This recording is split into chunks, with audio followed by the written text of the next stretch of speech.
Before the Americas bore that name, before the world maps were drawn by men who never walked these shores, there lived a queen whose voice could move mountains and whose poetry softened the hardest hearts. She ruled not with iron or fear, but with song, with wisdom, with a grace that made even enemies pause. Her name was Anacaona, which in her language meant golden flower, and she was the last light of a civilization that would soon be swallowed by shadow. This is the story of a woman who danced with diplomacy, who extended her hand in peace, and who was answered with chains.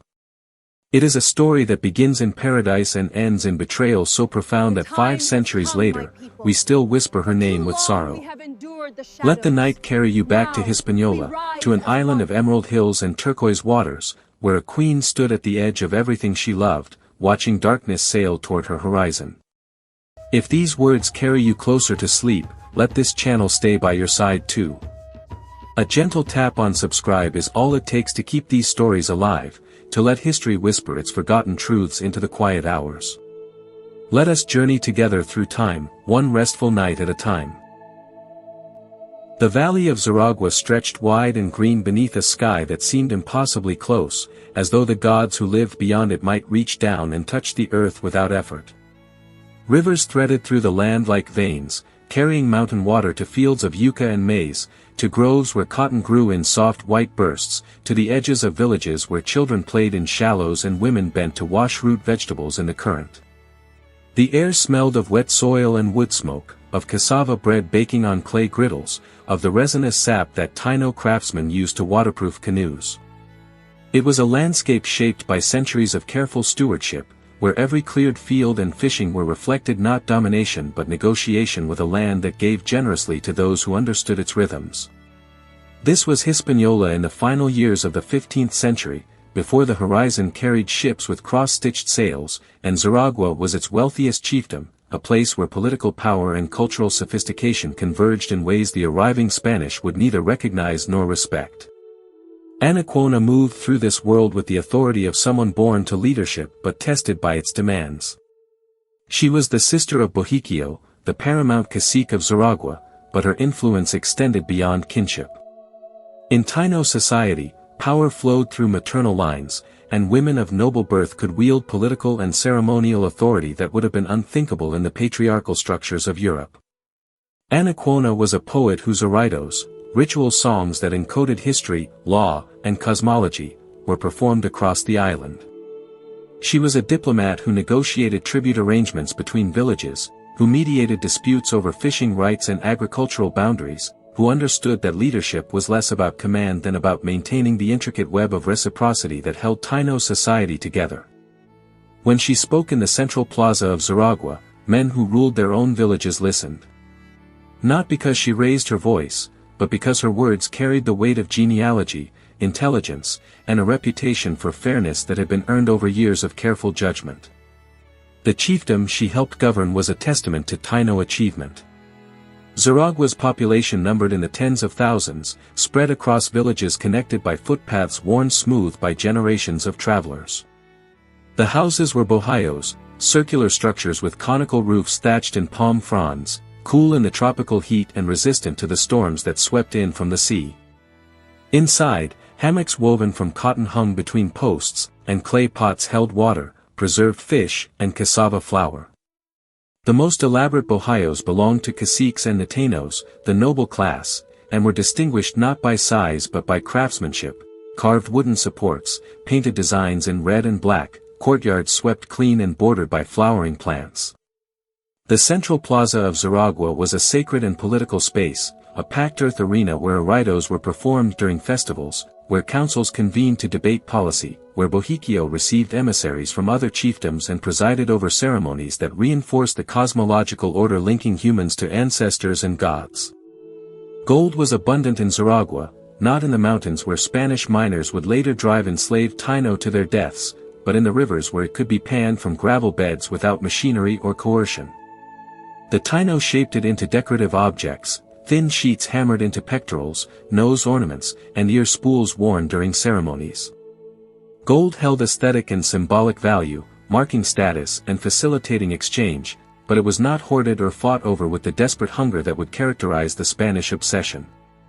The Taíno understood wealth differently. It was measured in the fertility of fields, the strength of alliances, the quality of craftsmanship, the respect commanded by one's lineage. A man's worth was determined not by what he accumulated but by what he gave away, by his generosity in feasts, by his ability to host visitors and provide for those under his protection. This was an economy rooted in reciprocity, and Anacaona was one of its most skilled practitioners. Her cosmology shaped everything. The Taíno believed the world was created by Yukahu, the supreme deity who governed fertility and cassava, and that spirits called semis inhabited the landscape, mediating between the human and divine. These semis could take physical form, carved from wood or stone, fed with offerings of tobacco and cassava bread, consulted during rituals to ensure good harvests and safe journeys.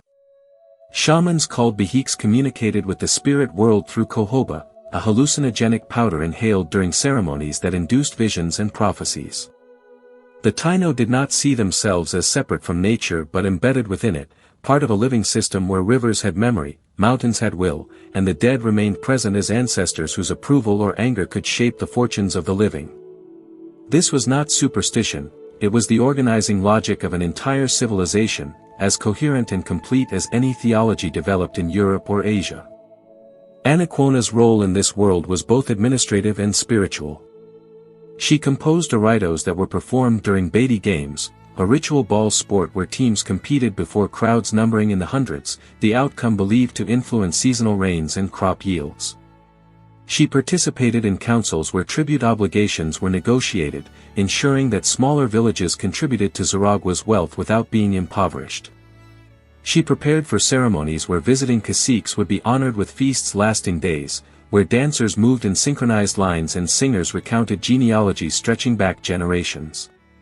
She understood that power was theater, that leadership required not just decision-making but performance, the ability to embody the values and continuity that made the social order feel natural and divinely sanctioned. In the evenings, when the plaza emptied and the cooking fires burned low, Anacaona might have walked to the edge of the village where the forest began, where the sounds of human activity faded into the hum of insects and the rustle of palm fronds in the breeze. The stars overhead formed patterns the Taíno had mapped for navigation and calendar keeping, and the horizon was dark and unbroken. There were no ships yet. No foreign voices demanding gold, no diseases incubating in the holds of caravels. The world was whole, and Anacaona was at its center, a woman of formidable intelligence navigating a complex society with skill and grace. What she could not know, what no one in Xaragua could know, was that this world had already been discovered by men who saw it not as a civilization to understand but as a resource to exploit. The horizon would not remain empty. The Spanish came not as a single catastrophic event but as a gradual accumulation of strangeness, each encounter adding another layer of confusion and miscalculation that would eventually harden into tragedy. Columbus's first landfall in 1492 occurred on the northern coast of Hispaniola, far from Xaragua's western valleys, but word of the bearded strangers traveled quickly through the network of villages and trade routes that connected the island's chiefdoms. The reports were fragmentary and contradictory, men with pale skin who wore metal that could not be pierced, who commanded vessels larger than any Taíno canoe, who carried sticks that produced thunder and fire. Some caciques sent emissaries to investigate. Others fortified their villages and waited. Bohiquio, paramount cacique of Xaragua, chose a third path. He would meet these strangers as guests, following the protocols of reciprocity that governed relations between chiefdoms, assuming that the social logic that organized his world would be intelligible to theirs. It was a reasonable miscalculation, and it would cost him everything. When the Spanish finally reached Xaragua in the mid-1490s, they came not as invaders but as supplicants, or so it appeared. Their colony at La Isabela on the northern coast was failing. Disease and hunger had reduced their numbers. The gold they had promised their monarchs remained elusive. They needed food, labor, and local knowledge, and Bohiquio's chiefdom offered all three in abundance. The initial meeting took place in the central plaza of Xaragua, a space that had hosted countless diplomatic encounters between Taíno leaders but had never seen men quite like these. The Spanish wore clothing that seemed designed to trap heat, wool and leather in a climate that demanded cotton and bare skin. They moved with a stiffness that suggested either exhaustion or discomfort, and their smell was distinct, pungent, a mixture of sweat and unwashed fabric and something metallic that clung to their weapons.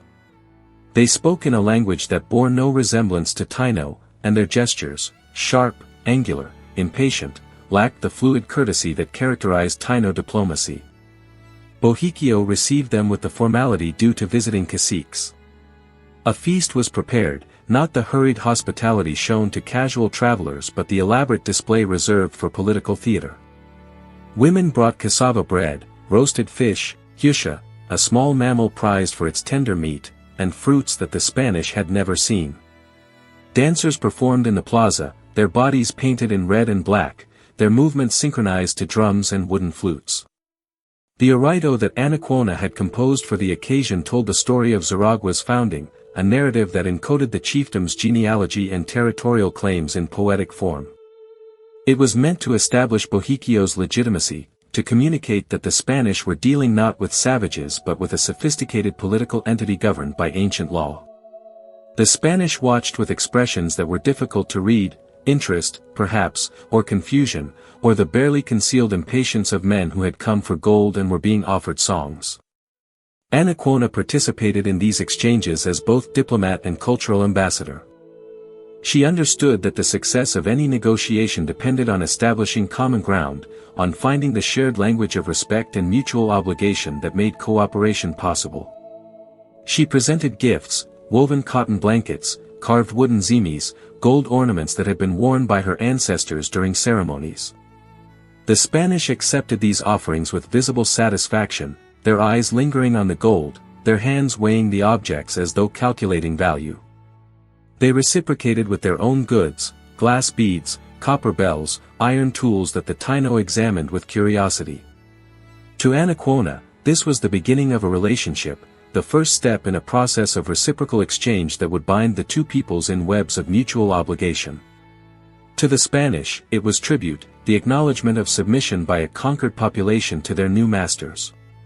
Neither side articulated these assumptions directly, and so the misunderstanding remained invisible, a fault line hidden beneath the surface of smiles and ceremonial gestures.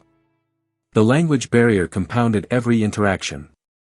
The Spanish had brought interpreters, Taíno men who had been taken to Spain on earlier voyages and taught Castilian, though their fluency was limited and their loyalty uncertain. Words passed through these intermediaries with meanings that shifted and blurred. When Bohikio spoke of friendship and alliance, the interpreter rendered it as obedience and vassalage. When the Spanish demanded gold, the Taíno heard a request for gifts rather than an extraction of tribute. The verb tenses did not align, the metaphors did not translate, and the cultural assumptions embedded in each language remained opaque to the other. Conversations that should have clarified intentions instead deepened confusion, and both sides left these encounters believing they had achieved agreements that would later prove illusory. The Spanish established a presence in Xaragua, not as occupiers but as guests who overstayed their welcome. They built small structures near Taíno villages, slept in hammocks provided by their hosts, ate food prepared by Taíno women. Some learned rudimentary Taíno words.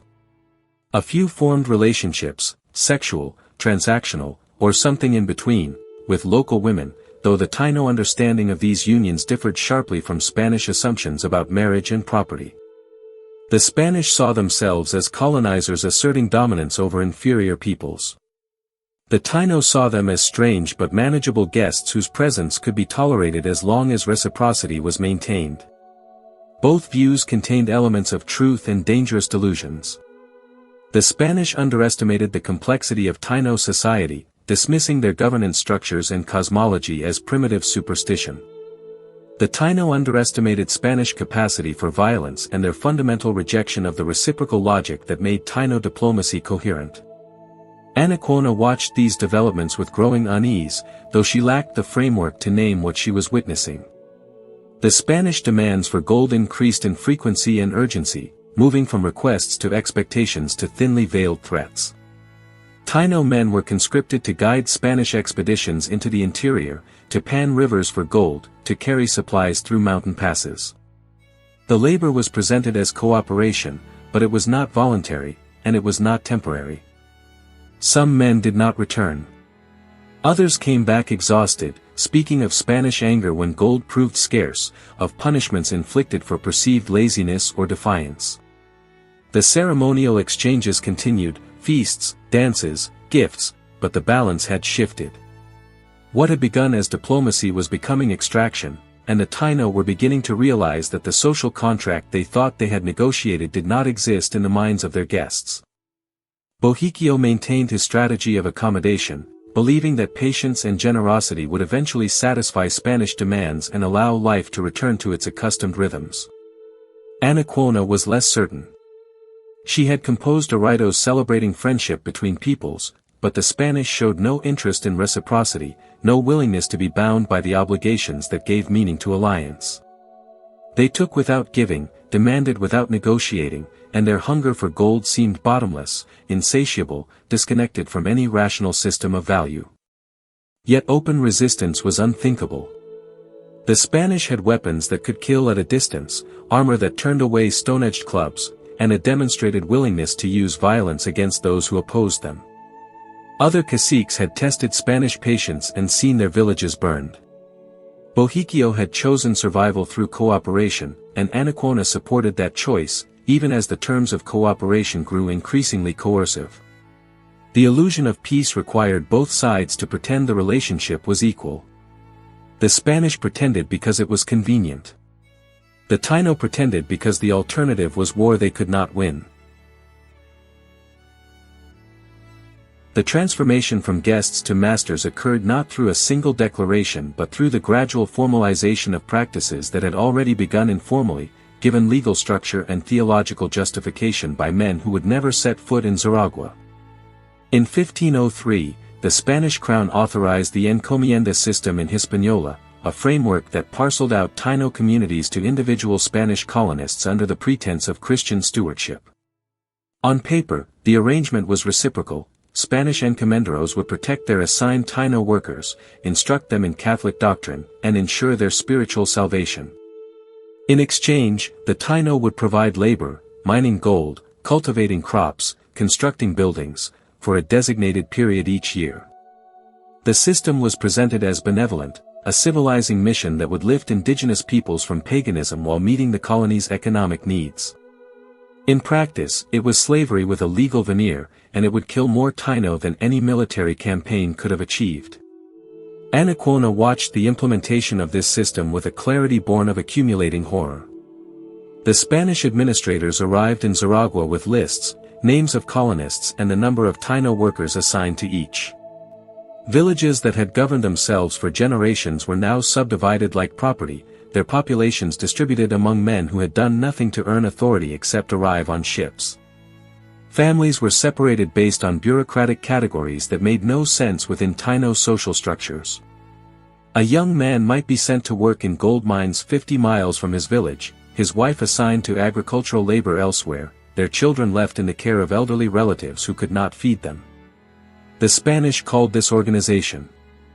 The Taíno experienced it as the deliberate dismantling of every structure that had given their lives coherence and meaning. The mines were the worst.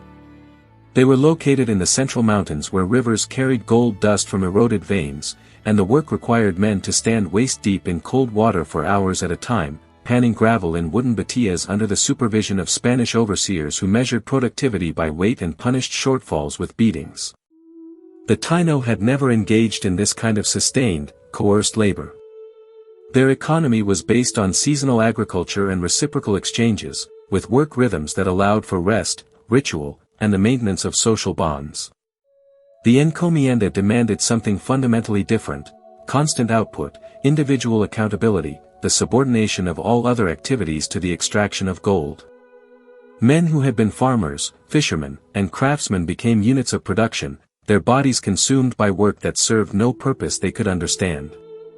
They returned to their villages, when they were allowed to return, gaunt and hollow-eyed, coughing blood from lungs damaged by cold water and exhaustion, speaking little of what they had endured because the words did not exist in Taíno to describe such systematic dehumanization.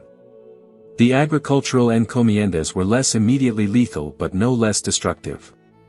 Taíno communities were forced to abandon their traditional cultivation practices, the Canucos, mounded gardens where yucca, maize, and beans grew in symbiotic clusters, and instead work in Spanish-style fields planted with wheat and sugarcane, crops that depleted the soil and required constant labor. The rhythm of planting and harvest no longer aligned with Taíno ceremonial calendars, and the produce they grew was not for their own consumption but for Spanish tables and export to Cuba and Spain. Women who had managed their own agricultural plots now worked under Spanish supervision, their knowledge of local ecology dismissed as ignorance. Children who should have been learning traditional skills were instead sent to work alongside adults, their growth stunted by malnutrition and overwork.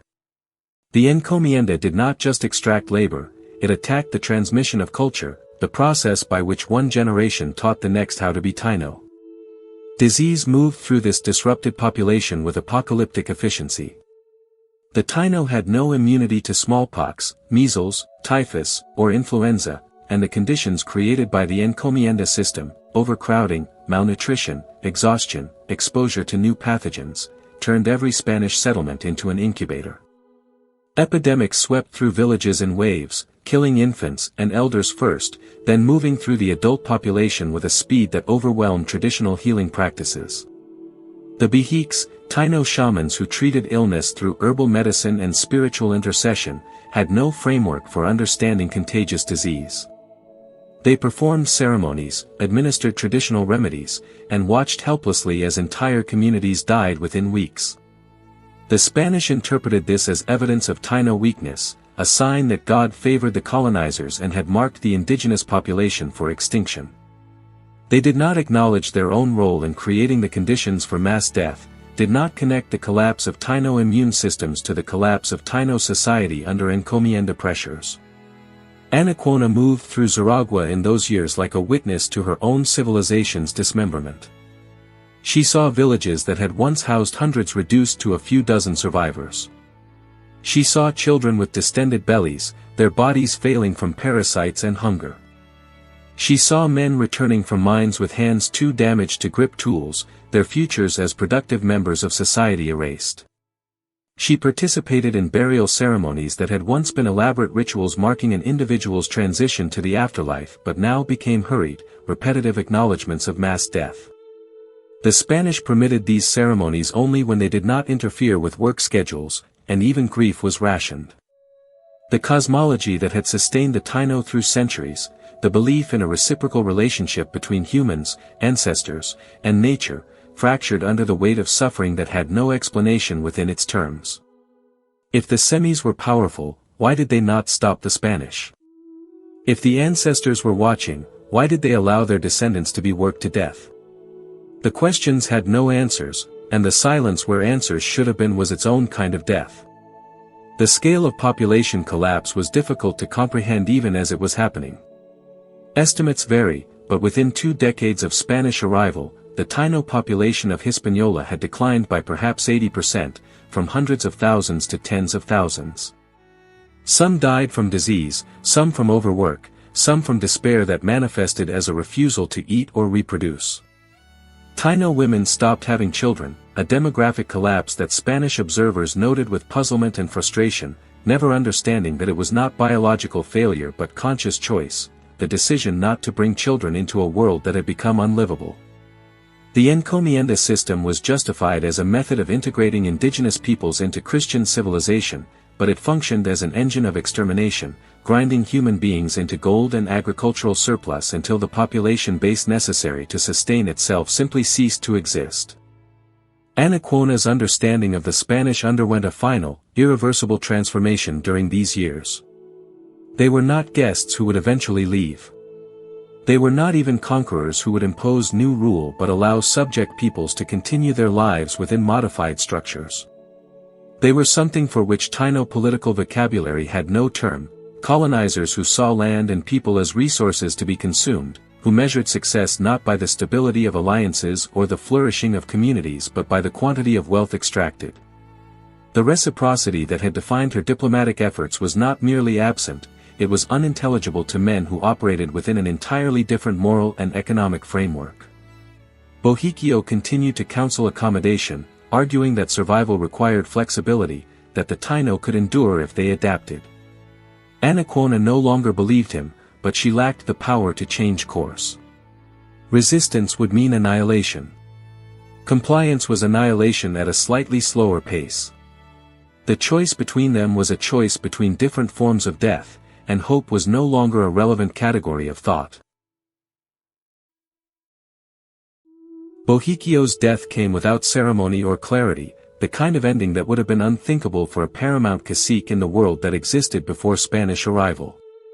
The exact cause was never recorded with precision. Spanish chroniclers noted his passing with bureaucratic brevity, mentioning illness but providing no details about symptoms or duration.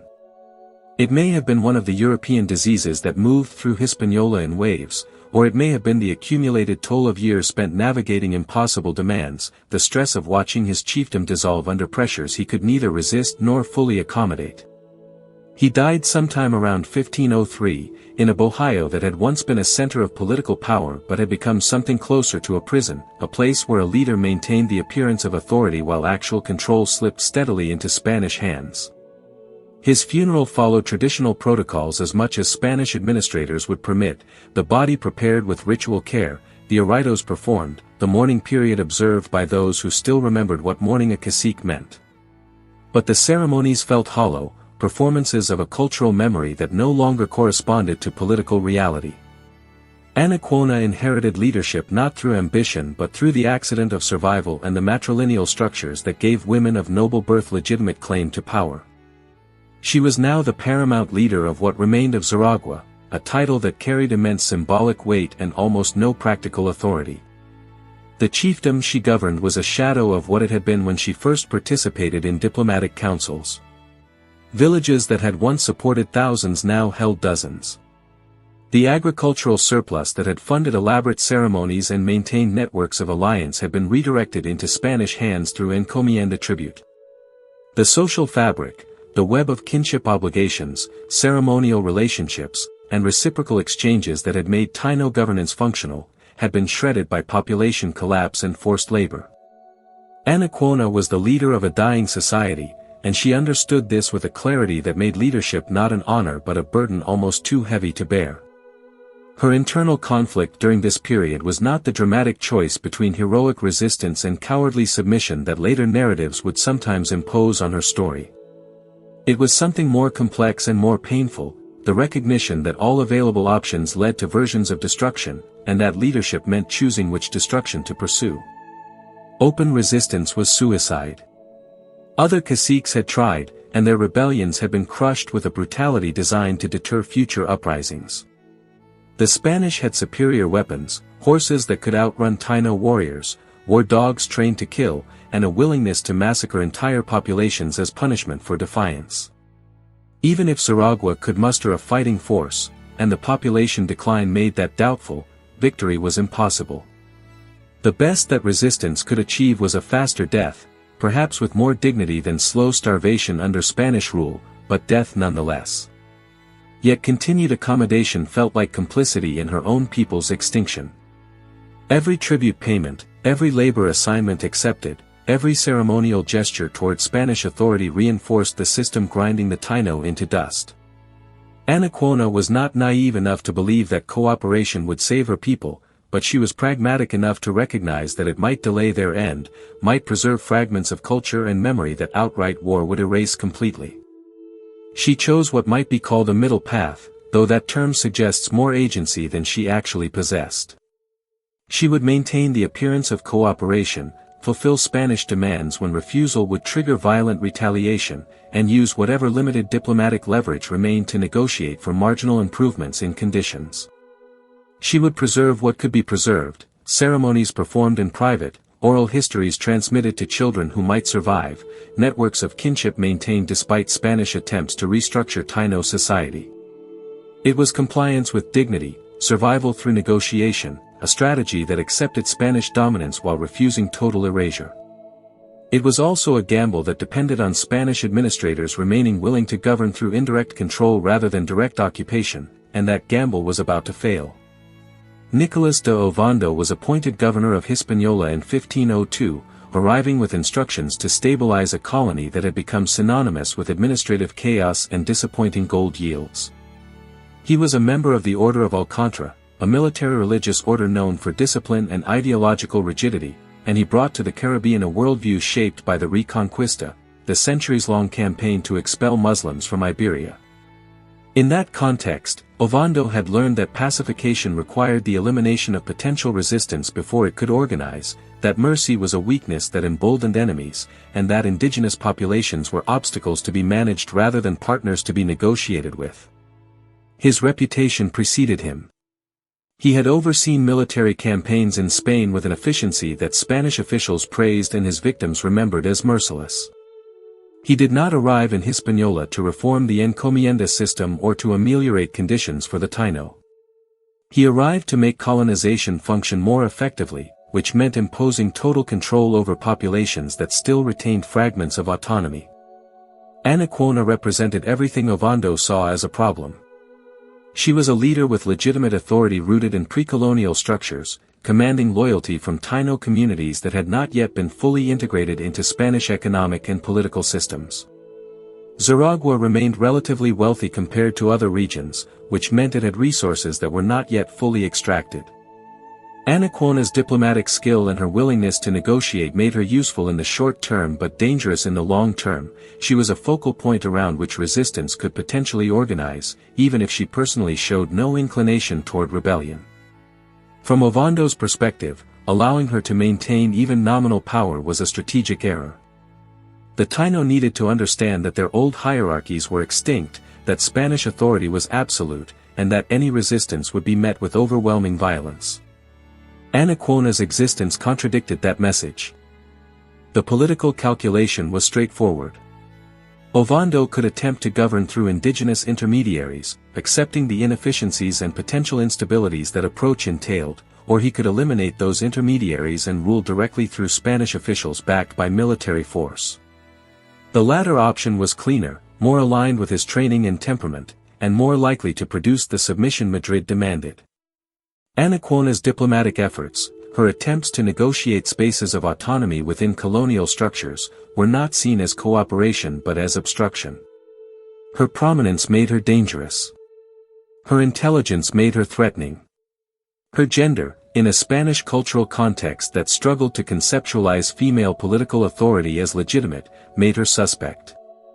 She was an anomaly in a system that could not tolerate anomalies, and Ovando began planning her removal with the methodical care of a man who believed he was performing necessary administrative work. Anacaona could sense the shift, though she could not yet name its form. Ovando's administration brought new demands, harsher enforcement, less willingness to accept the ceremonial gestures that had once softened colonial extraction. Spanish officials who visited Xaragua were less interested in negotiation and more focused on assessment, counting populations, evaluating resources, asking questions about allegiances and potential resistance. The diplomatic space Anacaona had carefully maintained was contracting, and she had no tools to widen it. She could see the trap closing but could not see the mechanism. Ovando had arrived with a mandate, and Anacaona had become an obstacle to its fulfillment. What followed would not be war, it would be something more calculated and more final. The invitation arrived through intermediaries in the spring of 1503, carried by a Spanish officer whose Taíno was functional but whose tone conveyed an authority that left little room for negotiation. Governor Nicolas de Ovando wished to meet with Anacaona and the regional caciques of Xaragua to celebrate friendship between the Spanish crown and the Taíno people, to formalize their alliance through ceremony, and to discuss the future administration of the Western territories. A great feast would be held in Xaragua itself, provisions supplied by Spanish stores, with entertainment and gift exchanges to mark the occasion. The language was diplomatic, even deferential, acknowledging Anacaona's status and framing the gathering as a partnership between equals. But beneath the courtesies lay an expectation that was not quite a command but was certainly not optional. Ovando had extended an invitation that functioned as a summons, and everyone involved understood the distinction even if no one articulated it directly. Anacaona received the message in the central plaza where she still conducted what remained of official business, surrounded by advisors whose numbers had thinned over the years through death and displacement. The invitation was discussed with a careful deliberation that masked growing alarm. On its surface, the proposal seemed reasonable. Reconciliation feasts were part of Taíno diplomatic tradition, and Spanish administrators had participated in similar gatherings before without incident. But the context had changed. Ovando was not the sort of man who prioritized ceremony for its own sake. His administration had been marked by efficiency and ruthlessness, by a systematic tightening of colonial control that left less and less space for indigenous autonomy. The invitation came at a moment when Xaragua still retained a degree of self-governance that made it an anomaly in Spanish Hispaniola, and Ovando's career suggested he did not tolerate anomalies. The question was not whether the invitation carried hidden intent, but what that intent might be and whether there was any path that did not lead to disaster. The political calculation was brutally simple.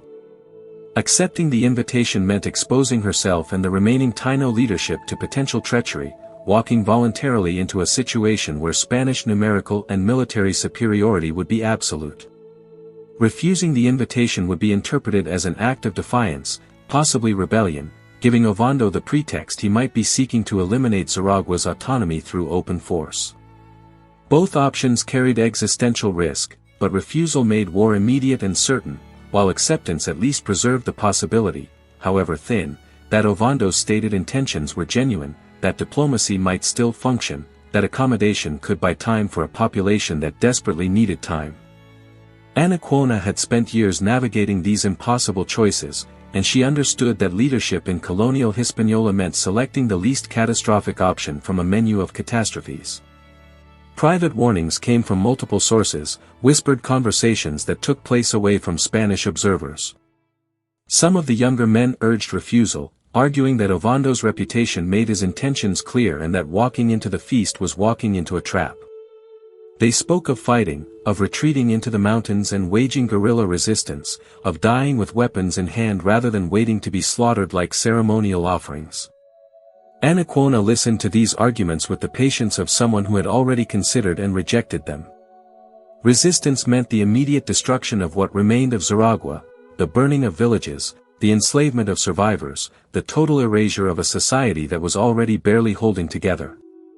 It was a choice that privileged honor over survival, and while she understood the appeal of that position, she could not reconcile it with her responsibility to people who might live if she made different decisions.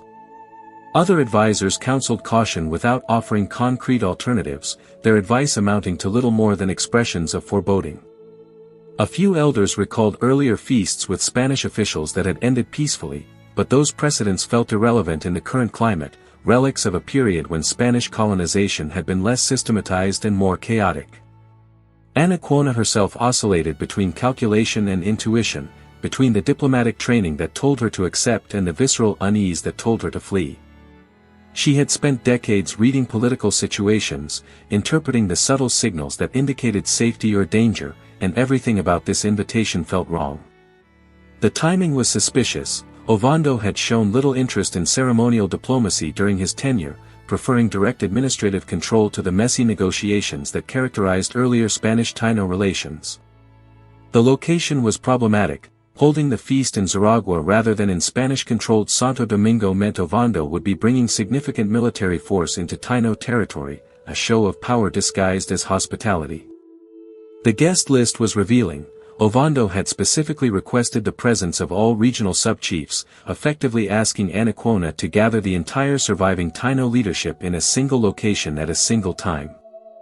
The strategic implications were obvious, and yet refusing remained impossible. To decline would be to declare that she no longer trusted Spanish authority, that the pretense of alliance had collapsed, and such a declaration would trigger the very violence she was trying to avoid. She made her decision in the way that most consequential decisions are made, not through a single moment of clarity but through the gradual elimination of alternatives until only one path remained, however treacherous. She would accept the invitation. She would bring the sub-chiefs as requested. She would perform the role of willing ally one more time, not because she believed in the performance but because the consequences of refusing to perform were unacceptable. There was still a chance, small, perhaps delusional, but not impossible, that Ovando genuinely sought reconciliation, that political pragmatism might prevail over ideology, that the feast would end with agreements rather than bloodshed. Anacaona did not quite believe this, but she needed to believe it was possible, because the alternative required accepting that she was leading her people to their deaths and that no choice she could make would prevent that outcome. The preparations for the feast began with a formality that bordered on ritual. Anacaona composed an oraito for the occasion, verses that celebrated peace and mutual respect while carefully avoiding any language that could be construed as submission. She selected gifts, woven textiles, carved zimis, gold ornaments that represented significant portions of Xaragua's remaining wealth, to be presented to Ovando and his senior officers. Messengers were sent to outlying villages, summoning the regional caciques and explaining that their presence was required, though most needed no explanation. They understood what was being asked of them, and they came because their leader had called them and because the alternatives to coming were no better. In the days before the feast, Xaragua took on the atmosphere of a place preparing for something momentous, though whether it was celebration or catastrophe remained deliberately ambiguous. People moved through their tasks with a deliberateness that suggested they were aware each action might be their last in a world that still belonged to them. Ovando arrived with 300 soldiers, a force far larger than necessary for a diplomatic gathering and far smaller than would be required for a military campaign. The number was carefully calibrated, enough to signal Spanish power, not so many as to make the hostile intent obvious. His men wore their armor and carried their weapons openly, the metal catching sunlight as they marched into Xaragua in formation.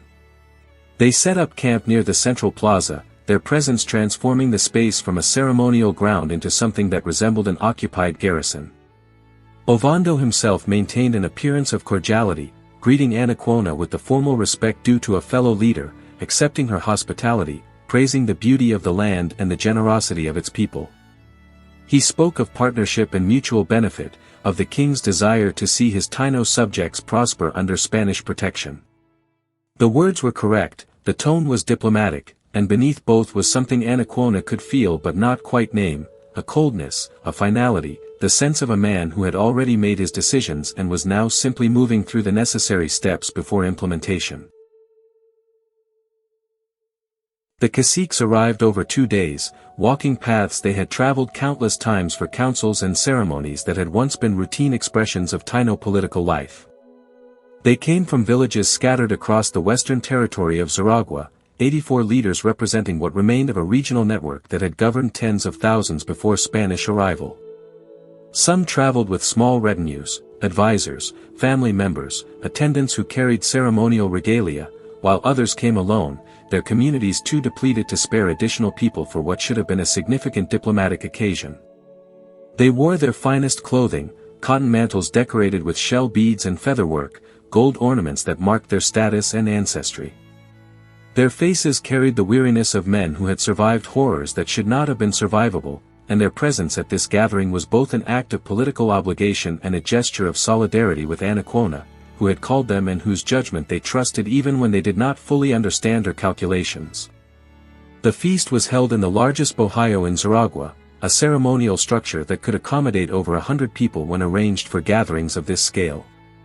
The Spanish had provided provisions, cassava bread from Encomienda farms, meat from pigs and cattle that had been imported from Europe, wine that few Taíno had tasted before, and Taíno women prepared additional dishes according to traditional methods, creating a hybrid menu that reflected the uncomfortable fusion of two culinary traditions.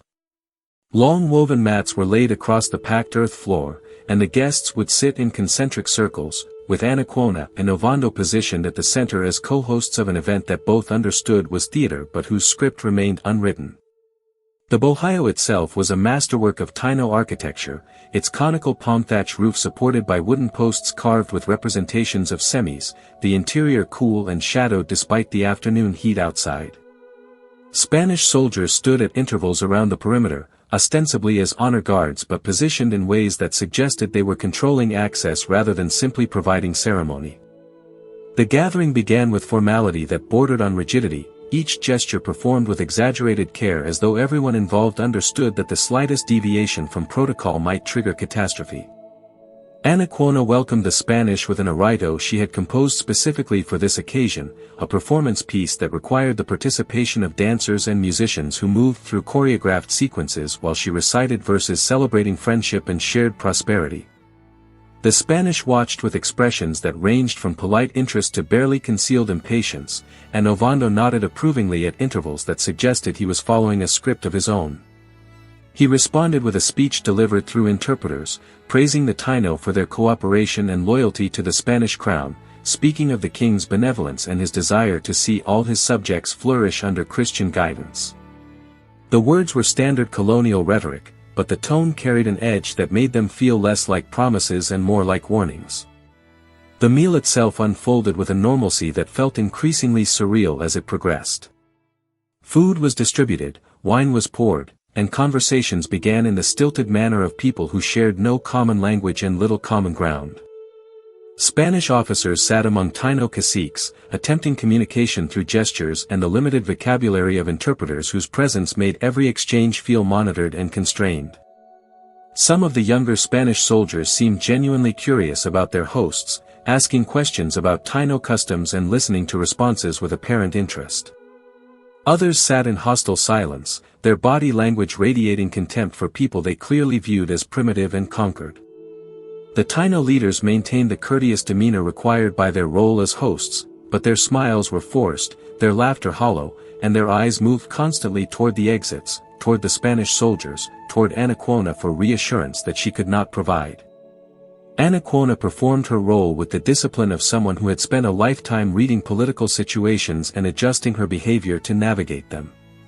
She spoke with Ovando through interpreters, discussing mundane administrative matters, tribute schedules, labor allocations, the distribution of resources, as though this were a routine diplomatic consultation rather than a gathering shadowed by dread. She watched his face for tells, for any indication of his true intentions, but Ovando was a practiced administrator who revealed nothing through expression or gesture. He ate sparingly, drank less, and maintained a posture of relaxed authority that suggested complete confidence in his control of the situation. When he laughed at something one of his officers said, the sound carried across the bohío with a casualness that felt obscene given the tension saturating every other interaction. Anacaona understood that she was sitting across from a man who had already made his decisions, and that this feast was not negotiation but prelude. The afternoon stretched into evening, and torches were lit around the interior of the bohío, casting flickering shadows that made the carved semi-posts seem to move in the peripheral vision of people who were trying very hard not to appear frightened. The Spanish called for entertainment, and Taíno musicians performed on drums and wooden flutes, their rhythms familiar but somehow distorted by the context, traditional songs that had celebrated harvest and victory now sounding elegiac and funereal. Some of the caciques began to speak among themselves in low voices, conversations that stopped abruptly when Spanish soldiers moved closer or when interpreters turned their attention in that direction. The sense of being watched, monitored, trapped, intensified as the light outside faded and the bohío became an enclosed world lit only by fire and increasingly cut off from escape routes that were already probably illusory. Ovando stood at some point. The exact moment was later debated by the few who survived to recount it, and gestured for silence. He spoke briefly, thanking Anacaona for her hospitality and the caciques for their attendance, praising the evening as a symbol of the harmony between Spanish and Taíno peoples. His words were translated in segments, each phrase passing through the interpreter with a delay that made the speech feel disjointed and ominous. He raised his cup in a toast, and the Spanish officers did the same, and the Taíno leaders followed suit because refusing would have been an insult. The wine was bitter, and many of the Taíno barely sipped it, unfamiliar with alcohol and suspicious of anything offered by hosts whose intentions remained opaque. Ovando drank deeply, set down his cup, and made a gesture toward the entrance of the bohío. Spanish soldiers moved to the doorway, their movements casual but deliberate, and the heavy wooden doors that had been propped open to allow air circulation were quietly closed. The sound of the doors meeting their frames was not loud, but it carried through the bohío with absolute clarity, cutting through conversations and music and producing a moment of silence that lasted several heartbeats. The interior suddenly felt smaller, the air thicker, the torchlight more oppressive. Anacaona's eyes moved from the closed doors to Ovando's face and found there an expression that confirmed what she had suspected and tried not to believe. The Spanish soldiers who had been stationed around the perimeter moved inward, their hands resting on weapons that had previously been merely decorative. The caciques began to shift, bodies tensing in the instinctive preparation for flight or fight that comes when threat moves from abstract to immediate. But there was nowhere to go. The doors were closed, the soldiers were positioned, and the trap that had been carefully constructed over hours was now fully sprung. Anacaona remained seated, her posture controlled and dignified, because whatever was about to happen would happen regardless of how she responded, and the only thing she still controlled was how she faced it. Ovondo's signal was subtle, a gesture so slight that only those watching for it would have recognized its significance, a nod toward the officer nearest the door, a hand raised briefly and lowered. The Spanish soldiers moved with the coordination of men who had been briefed and rehearsed, their actions unfolding in a sequence that suggested planning rather than spontaneous violence. Those stationed at the exits drew their swords in near unison, the metallic rasp of steel leaving scabbards producing a sound that seemed impossibly loud in the enclosed space. The soldiers who had been mingling among the Taíno guests stepped back toward the walls, creating distance and clear lines of action. The transformation from feast to trap took perhaps 5 seconds, a span of time so brief that many of the caciques were still processing what they were seeing when the first torch was thrown into the thatched roof. The palm fronds that formed the bohío's roof were dry despite the tropical humidity, their interiors desiccated from months of sun exposure, and they ignited with a speed that turned the ceiling into a sheet of flame within moments. The fire spread outward from the point of ignition in expanding circles, consuming thatch and wooden supports with a hunger that seemed almost sentient. Smoke began to fill the upper portion of the bohío immediately, thick black smoke that smelled of burning vegetation and carried with it sparks that fell like malicious rain onto the people trapped below. The temperature inside the structure spiked, the air becoming difficult to breathe, and the instinct to flee overrode every other consideration. The caciques moved toward the exits in a mass, not quite a stampede but a collective surge driven by the most basic imperative of survival, and they met the Spanish swords waiting at the doorways. The killing was methodical. The Spanish soldiers held their positions at the exits, forming a barrier of steel and armor that turned the doorways into choke points where unarmed men were cut down as they tried to escape. The Taíno leaders had no weapons, they had come to a diplomatic feast, not a battle, and carrying arms would have been both impractical and insulting to their hosts. Some tried to fight with their hands, grappling with soldiers who wore metal breastplates and helmets that turned aside desperate blows. Others attempted to force their way through gaps that did not exist, piling up at the exits as those in front fell and those behind continued to push forward, driven by heat and smoke and terror. The swords rose and fell with mechanical efficiency, and the packed earth floor became slick with blood that reflected the firelight in patterns that seemed to writhe and shift as more bodies fell upon it. The noise was overwhelming, screams of pain and fear, the roar of flames consuming the roof structure, the crash of burning timbers falling into the interior, the shouted commands of Spanish officers directing their men. Some of the caciques called out to Anacaona, whether for leadership or simply for witness, but she could offer neither. She remained near the center of the bohío, surrounded by Spanish soldiers who had been positioned specifically to prevent her escape but not to kill her. They formed a barrier between her and the slaughter, a small pocket of relative safety in a space that had become an abattoir. She watched men she had known for decades die within meters of where she stood, watched the ceiling collapse in sections that sent up geysers of sparks and embers, watched the social and political structure of Xaragua dissolve into smoke and blood in the span of minutes. Those who managed to break through the initial perimeter at the doors found themselves in a second killing zone. Ovando had positioned mounted soldiers outside the bohío, cavalry on horseback who could pursue fleeing targets with speed that no running man could match. The few caciques who escaped the building were run down in the plaza or cut down by sword strikes delivered from horseback, their bodies left in the open as evidence of what happened to those who thought escape was possible. Some tried to hide in nearby structures, but Spanish infantry searched methodically, dragging survivors from bohíos and executing them in full view of the Taíno civilians who had gathered at a distance, drawn by the fire and the screams but held back by Spanish soldiers who ensured that the massacre had witnesses but no interruption. The bohío burned completely, the fire consuming the roof structure and spreading to the wooden support posts that began to char and weaken under sustained heat. Sections of the ceiling collapsed inward, burying those who had sought shelter in the center of the structure or who had been too injured to reach the exits. The smoke became so thick that visibility was reduced to meters, and the interior of the bohio transformed into a hellscape of flame and shadow where dying men moved like apparitions before collapsing. The Spanish soldiers maintained their positions despite the heat, their discipline holding even as sweat poured down their faces and their armor became almost too hot to touch. This was not combat, it was execution, and they performed it with the detachment of men following orders they did not question. Anacaona was pulled from the bohio before the roof collapsed entirely, her arms gripped by Spanish soldiers who moved her through the burning structure and out into the evening air with a roughness that stopped just short of violence. She was not struck, not bound immediately, but her treatment made clear that she was now a prisoner rather than a guest.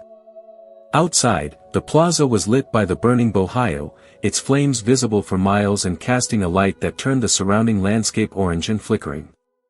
The bodies of caciques who had fallen outside were being arranged in rows by Spanish soldiers, a grim accounting of the dead that would later be reported to Santo Domingo as evidence of a preemptive strike against Taíno conspiracy. Anacaona was made to stand and watch as the building that had hosted countless ceremonies and councils over generations burned to its foundation, the flames consuming not just wood and thatch but the physical center of Xaragua's political life. The massacre lasted perhaps 20 minutes from the moment Ovando gave the signal to the moment the last cacique died, though the fire continued for hours after, burning down to embers that smoldered through the night. 84 Taíno leaders were dead, some from sword wounds, some from burns, some from smoke inhalation, some from the collapsing structure. The entire regional leadership of Xaragua had been eliminated in a single coordinated action, a decapitation strike that removed any potential nucleus of resistance and left the surviving Taíno population leaderless and traumatized. Spanish casualties were zero. The operation had been executed with a precision that suggested extensive planning, and the fact that Anacaona alone among the senior leaders had been spared made Ovando's intentions unmistakable. This was not the random violence of combat but the calculated brutality of colonial policy, and her survival was not mercy but strategy. She was bound after the building collapsed, her wrists tied with rope that was tight enough to restrict circulation but not so tight as to leave marks that would be visible during her trial. Spanish soldiers formed a cordon around her, preventing any approach by the Taíno civilians who had gathered at the edges of the plaza, their faces illuminated by firelight and reflecting horror that had no adequate expression in language. Anacaona did not speak, did not resist, did not weep. She stood with a dignity that seemed almost inhuman given what she had witnessed, and that dignity was itself an act of resistance, a refusal to give Ovando the satisfaction of seeing her broken. The Spanish would have her body and eventually her life, but they would not have her capitulation. She understood now with absolute clarity what she had suspected but tried not to believe, that there had never been any possibility of coexistence, that Spanish colonization required the total elimination of indigenous leadership and autonomy, and that her diplomatic efforts had been futile from the beginning. The only question that remained was how she would face the execution that was now inevitable. Anacaona was taken from Xaragua bound and under guard, transported eastward along coastal paths that connected the western territories to Santo Domingo, the colonial capital where Spanish authority manifested in stone buildings and administrative bureaucracy. The journey took several days, and she was paraded through each Spanish settlement along the route, small frontier towns where colonists and enslaved Taíno stopped their work to watch as soldiers led a woman who had once commanded tribute from thousands but now walked with rope cutting into her wrists and a guard's hand occasionally pushing her forward when she moved too slowly. The Spanish wanted witnesses to her captivity, wanted the image of fallen indigenous authority to circulate through both Spanish and Taíno communities as evidence that resistance was futile and that even the most prominent leaders could be reduced to prisoners. She was displayed in plazas where public notices were posted, made to stand while Spanish officials read proclamations describing her crimes, though these readings were performed in Castilian that few Taíno understood and the translations provided by interpreters were deliberately vague about the specifics of her alleged offenses. The accusations emerged gradually, refined through repetition as Spanish officials crafted a narrative that would justify what had already occurred.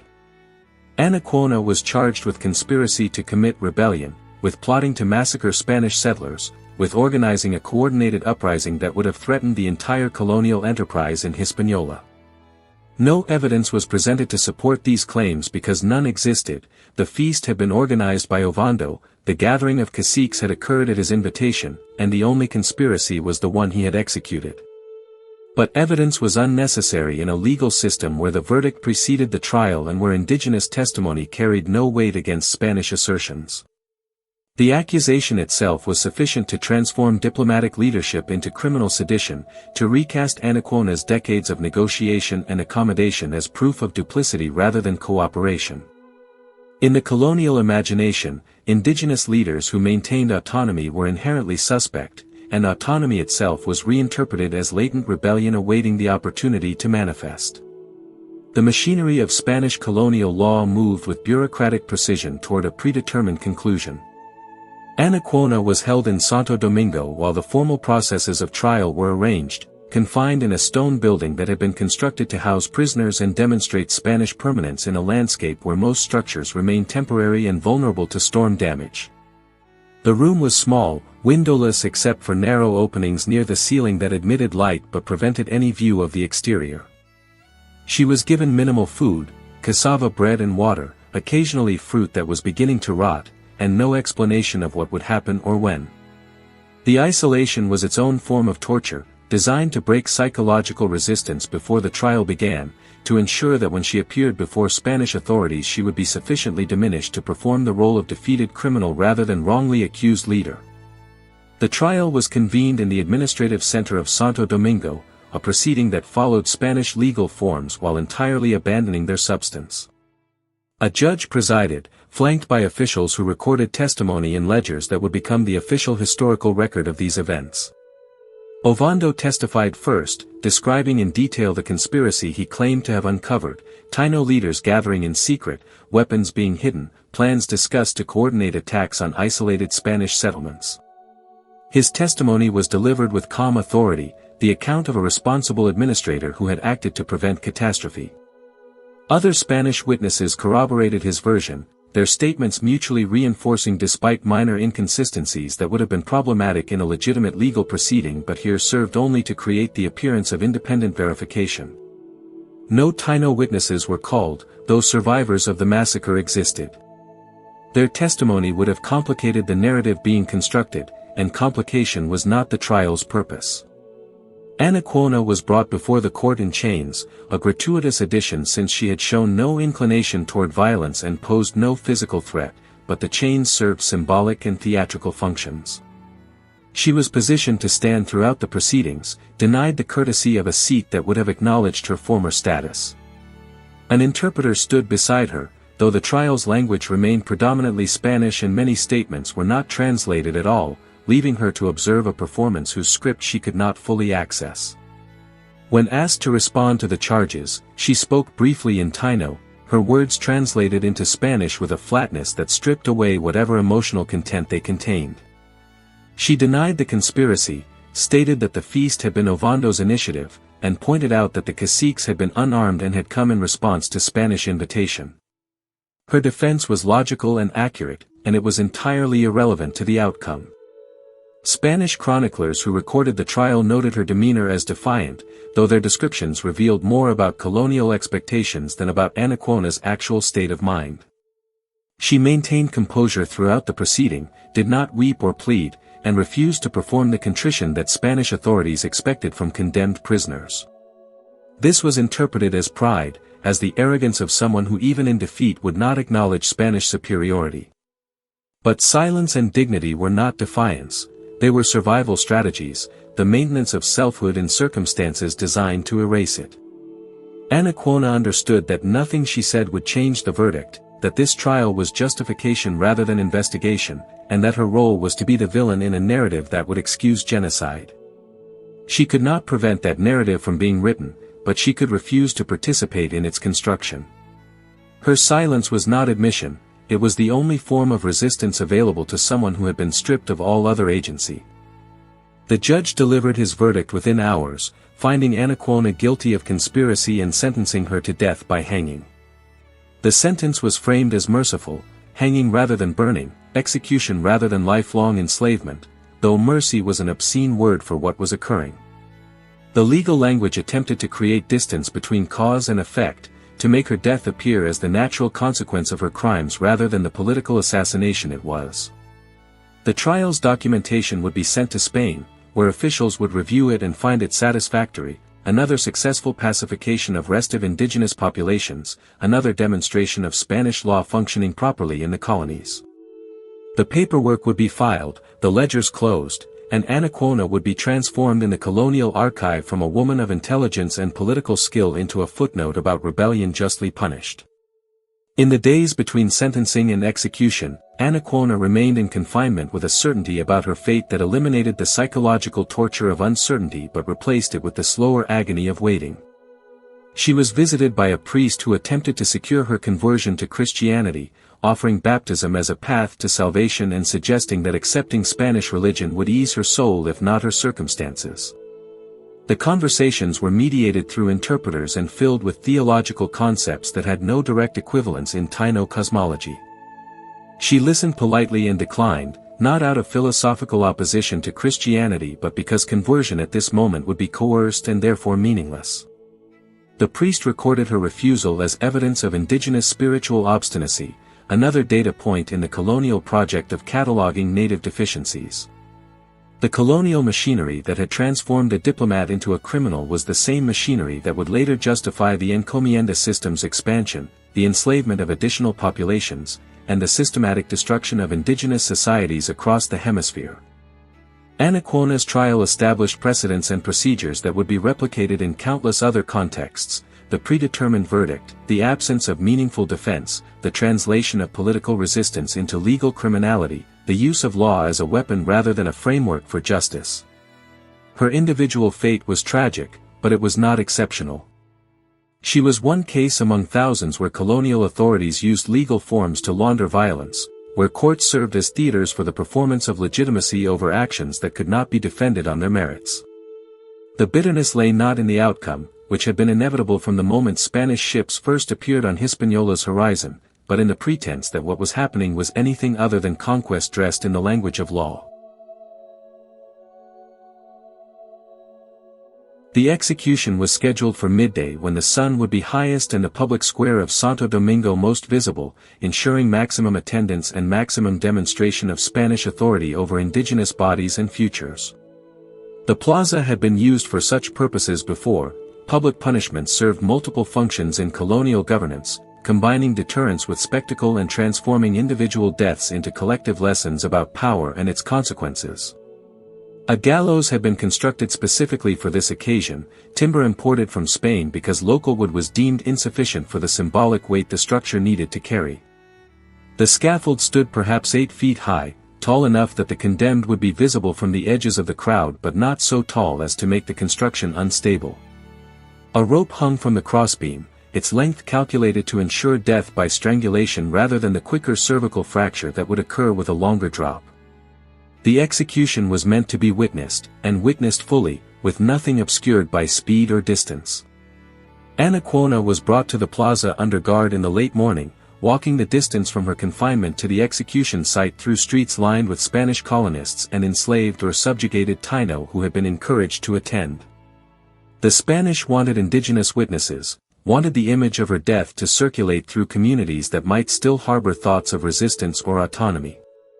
She walked without resistance, her movements neither hurried nor deliberately slow, maintaining a pace that suggested she retained some measure of control over her final moments even as every other form of agency had been stripped away. She wore simple cotton clothing, the elaborate ornaments and ceremonial regalia that had once marked her status confiscated or destroyed. Her hair, which Taíno women of noble birth traditionally wore long and carefully maintained, hung loose and uncombed. The physical degradation was intentional, part of the colonial project of reducing prominent indigenous figures to generic criminals before killing them. The crowd that gathered in the plaza was mixed in composition and motivation. Spanish settlers attended out of civic obligation and curiosity, viewing the execution as confirmation of colonial order and justice. Some brought children, considering the event educational, an object lesson in what happened to those who opposed Spanish authority. Enslaved and subordinated Taíno attended because their presence had been required or because they needed to witness what was happening to someone who had represented their world before it collapsed. Their faces carried expressions difficult to parse: grief, fear, numbness, and perhaps something approaching relief that they were not the ones standing on the scaffold. A few Spanish officials stood on a raised platform adjacent to the gallows, positioned to observe and be observed, their presence lending administrative legitimacy to what was essentially a political assassination. The formalities preceding the execution were brief. A priest delivered a final prayer, speaking in Latin that neither Anacaona nor most of the assembled crowd understood, the ancient words functioning as ritual sound rather than communication. He offered her a final opportunity to convert, to accept baptism and Christian salvation before her death. Spanish chroniclers would later record that she refused, though they debated whether this refusal stemmed from ignorance, spiritual pride, or demonic influence. The truth was simpler and less theologically interesting: she declined because conversion at this moment would be coerced and therefore meaningless, a performance for Spanish benefit that would not change her fate or restore what had been taken from her people. The priest made the sign of the cross and stepped back, his religious obligations fulfilled according to colonial protocol. Anacaona was led up the steps to the scaffold platform, the wood creaking under the combined weight of the condemned and her guards. The noose was placed around her neck by an executioner whose identity has not survived in historical records, a functionary performing a task that was routine for him but unprecedented for her. The rope was rough against her skin, its fibers scratching and the weight of it settling on her shoulders with a presence that was almost companionable, an object that would be the last thing she felt with full consciousness. Spanish accounts state that she showed no fear at this moment, that her face remained composed and her body steady. Whether this was true or whether Spanish observers interpreted indigenous emotional expression through their own cultural expectations remains unknowable. What is recorded with greater consistency, primarily in Taíno oral traditions that survived into later generations, is that she sang, an arito performed without accompaniment, her voice carrying across the plaza in Taíno syllables that most of the Spanish audience could not understand but recognized as significant.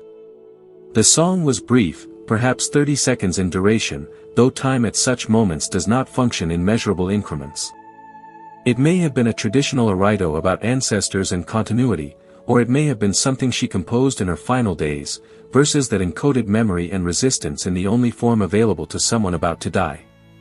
Taíno witnesses who heard it and survived long enough to pass the story forward said it was about the land, about rivers and mountains that would remain when both the Spanish and the Taíno were gone, a cosmological assertion that outlasted the political reality of conquest.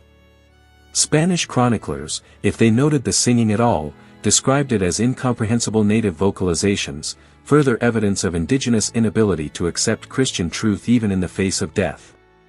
The gap between these interpretations, one seeing cultural defiance, the other seeing spiritual deficiency, encapsulated the unbridgeable difference in worldviews that had made coexistence impossible from the beginning. The execution itself was mechanical. The executioner removed the support beneath Anacaona's feet, and she dropped the short distance the rope allowed, the noose tightening as her full weight came to bear on it. Death by hanging through strangulation is neither quick nor clean, it involves minutes of struggle as the body fights for air, the face darkening, the limbs convulsing in involuntary spasms that have nothing to do with conscious will. Spanish officials timed such executions to ensure death had occurred before the body was removed, and witnesses were expected to remain present throughout the process, watching as life left in visible stages. The crowd's reaction was muted, no cheering from Spanish observers, who treated this as solemn justice rather than entertainment, and no outcry from Taíno witnesses, who understood that any visible grief or protest would invite suspicion and possible punishment. Silence settled over the plaza, broken only by the creaking of the rope and the scaffold under shifting weight. When the executioner confirmed that life had ceased, Anacaona's body was left hanging for several hours as was customary in Spanish colonial practice, the corpse serving as a continuing deterrent and symbol. Her death was not just the end of an individual life but the symbolic murder of Taíno sovereignty, the final erasure of indigenous political authority in Xaragua and a message sent to every remaining cacique in Hispaniola. The Spanish had demonstrated that no amount of accommodation would guarantee survival, that diplomacy offered no protection, and that even the most prominent indigenous leaders could be reduced to criminals and executed in public squares. The lesson was explicit: resistance would be crushed, but cooperation would not save you either. The only path forward was complete submission, the acceptance of Spanish dominance in all aspects of life, and even that might not be sufficient if colonial administrators decided indigenous populations were more valuable dead than alive. The Taíno witnesses who watched Anacaona die carried that image back to their communities, where it became part of an oral tradition that survived longer than Spanish authorities would have preferred. In these retellings, her dignity in the face of death became a form of resistance, her refusal to break or beg interpreted as a final assertion of Taíno worth in a world determined to deny it. But dignity could not resurrect the dead or restore what had been destroyed. The execution was final in ways that extended far beyond one woman's death. It marked the effective end of organized Taíno political resistance in western Hispaniola, the collapse of the last significant indigenous power structure that had maintained any autonomy within the colonial system. After Anacaona, there would be scattered rebellions, individuals and small groups fleeing to the mountains to form maroon communities, but never again a coordinated indigenous leadership capable of negotiating with Spanish authorities as anything approaching equals. Her death was the death of a possibility, the closing of a historical path that might have led somewhere other than near total extinction. What remained afterward was survival, but survival without sovereignty, without the social structures and cultural practices that had made Taíno identity coherent. The rope that killed Anacaona strangled more than one woman. It strangled a civilization's last hope that accommodation might preserve something worth preserving. The disintegration of Xaragua following Anacaona's execution occurred with a speed that would have seemed impossible to anyone who had known the chiefdom at its height. Within months, the political and social structures that had organized tens of thousands of people across generations were effectively extinct, replaced by Spanish administrative divisions that recognized neither Taíno territorial boundaries nor indigenous systems of authority. The massacre had eliminated the entire upper tier of leadership in a single coordinated action, and without caciques to mediate disputes, organize labor, maintain ceremonial calendars, or negotiate with Spanish authorities, the remaining population fragmented into isolated communities that lacked the coordination necessary for collective resistance or even coherent survival strategies. The Spanish moved quickly to formalize their control, parceling out Xaragua's territory among colonists through expanded Encomienda grants that treated land and people as interchangeable resources to be distributed according to colonial service and political favor. The villages that had once formed the dense network of Xaragua's settlement pattern were systematically dismantled or repurposed. Some were burned deliberately, their bohíos reduced to ash and their agricultural plots left fallow as Spanish administrators relocated populations to areas more convenient for colonial extraction. Others were transformed into labor camps, their original inhabitants supplemented or replaced entirely by Taíno workers conscripted from other regions, creating communities that had no shared history or social cohesion and therefore posed no threat of organized resistance. The central plaza where Anacaona had performed the ritos and where councils had debated policy for generations was cleared and its ceremonial structures demolished, the carved wooden posts that had represented semis either burned as pagan idolatry or shipped to Spain as curiosities for private collections. In their place, the Spanish erected a stone church, modest by European standards but imposing in a landscape where permanent architecture had been rare, a physical declaration that Christian authority now superseded indigenous cosmology. The survivors of the massacre and execution scattered according to calculations that varied by circumstance and desperation. Some fled to the mountainous interior where Spanish control remained tenuous and where small maroon communities of escaped Taíno and later African slaves would persist for decades, living in conditions of permanent precarity but maintaining fragments of autonomy. These mountain refugees practiced a modified version of Taíno agriculture, growing yucca and maize in hidden clearings, but their isolation meant they could not sustain the complex ceremonial life or political structures that had characterized pre-conquest society. They survived, but survival came at the cost of almost everything that had made their previous existence meaningful. Others remained in what was left of Xaragua, submitting to Encomienda labor assignments and attempting to preserve what they could of family units and local knowledge within the narrow spaces colonial authority permitted. Their strategy was accommodation carried to its logical endpoint, total compliance with Spanish demands in the hope that compliance would at least allow biological survival even as cultural identity eroded. The speed of cultural erasure was accelerated by deliberate Spanish policies aimed at disrupting indigenous knowledge transmission. Children were separated from elders and placed in colonial households or mission schools where they were taught Spanish, instructed in Christian doctrine, and punished for speaking Taíno or practicing traditional customs. The Bihiks, Taíno shamans who had served as healers and spiritual intermediaries, were particular targets of colonial suppression. Some were executed as practitioners of witchcraft, others fled to remote areas, and those who remained were forbidden from performing ceremonies or teaching apprentices. Without Bihiks to maintain ritual knowledge, without caciques to organize festivals, and without the population density necessary to support specialized craftspeople, the intricate cultural system that had defined Taíno identity began to collapse from within. Songs were forgotten because there were no longer contexts in which they could be performed. Techniques for weaving elaborate cotton textiles or carving ceremonial objects were lost because the social structures that had valued such craftsmanship no longer existed. Language itself degraded, Taíno vocabulary increasingly contaminated with Spanish loanwords as concepts for which no translation existed proliferated, and as younger generations grew up in bilingual but colonially dominated contexts. The demographic collapse that had begun with disease and forced labor accelerated after the massacre, driven by factors that compounded into a death spiral from which recovery became impossible. The trauma of watching their leadership slaughtered and their paramount cacique executed produced psychological effects that manifested in ways Spanish observers noted but did not understand, a pervasive depression that some chroniclers described as the Taíno simply losing the will to live. Women stopped bearing children at replacement rates, whether through deliberate choice, stress-induced infertility, or the breakdown of social structures that had supported child-rearing. The remaining population skewed toward the very young and very old, with the most economically productive age cohorts either dead from overwork in mines and fields or fled to mountain refuges. Fields that had once produced agricultural surplus were abandoned as labor was redirected to Spanish priorities, leading to nutritional deficiencies that made the population even more vulnerable to disease. Each death reduced the community's capacity to care for survivors, creating a feedback loop where the weakest died first, weakening the whole, which led to more deaths in an accelerating cascade that no intervention within Taíno control could arrest. The physical landscape itself was transformed in ways that erased evidence of Taíno occupation and achievement.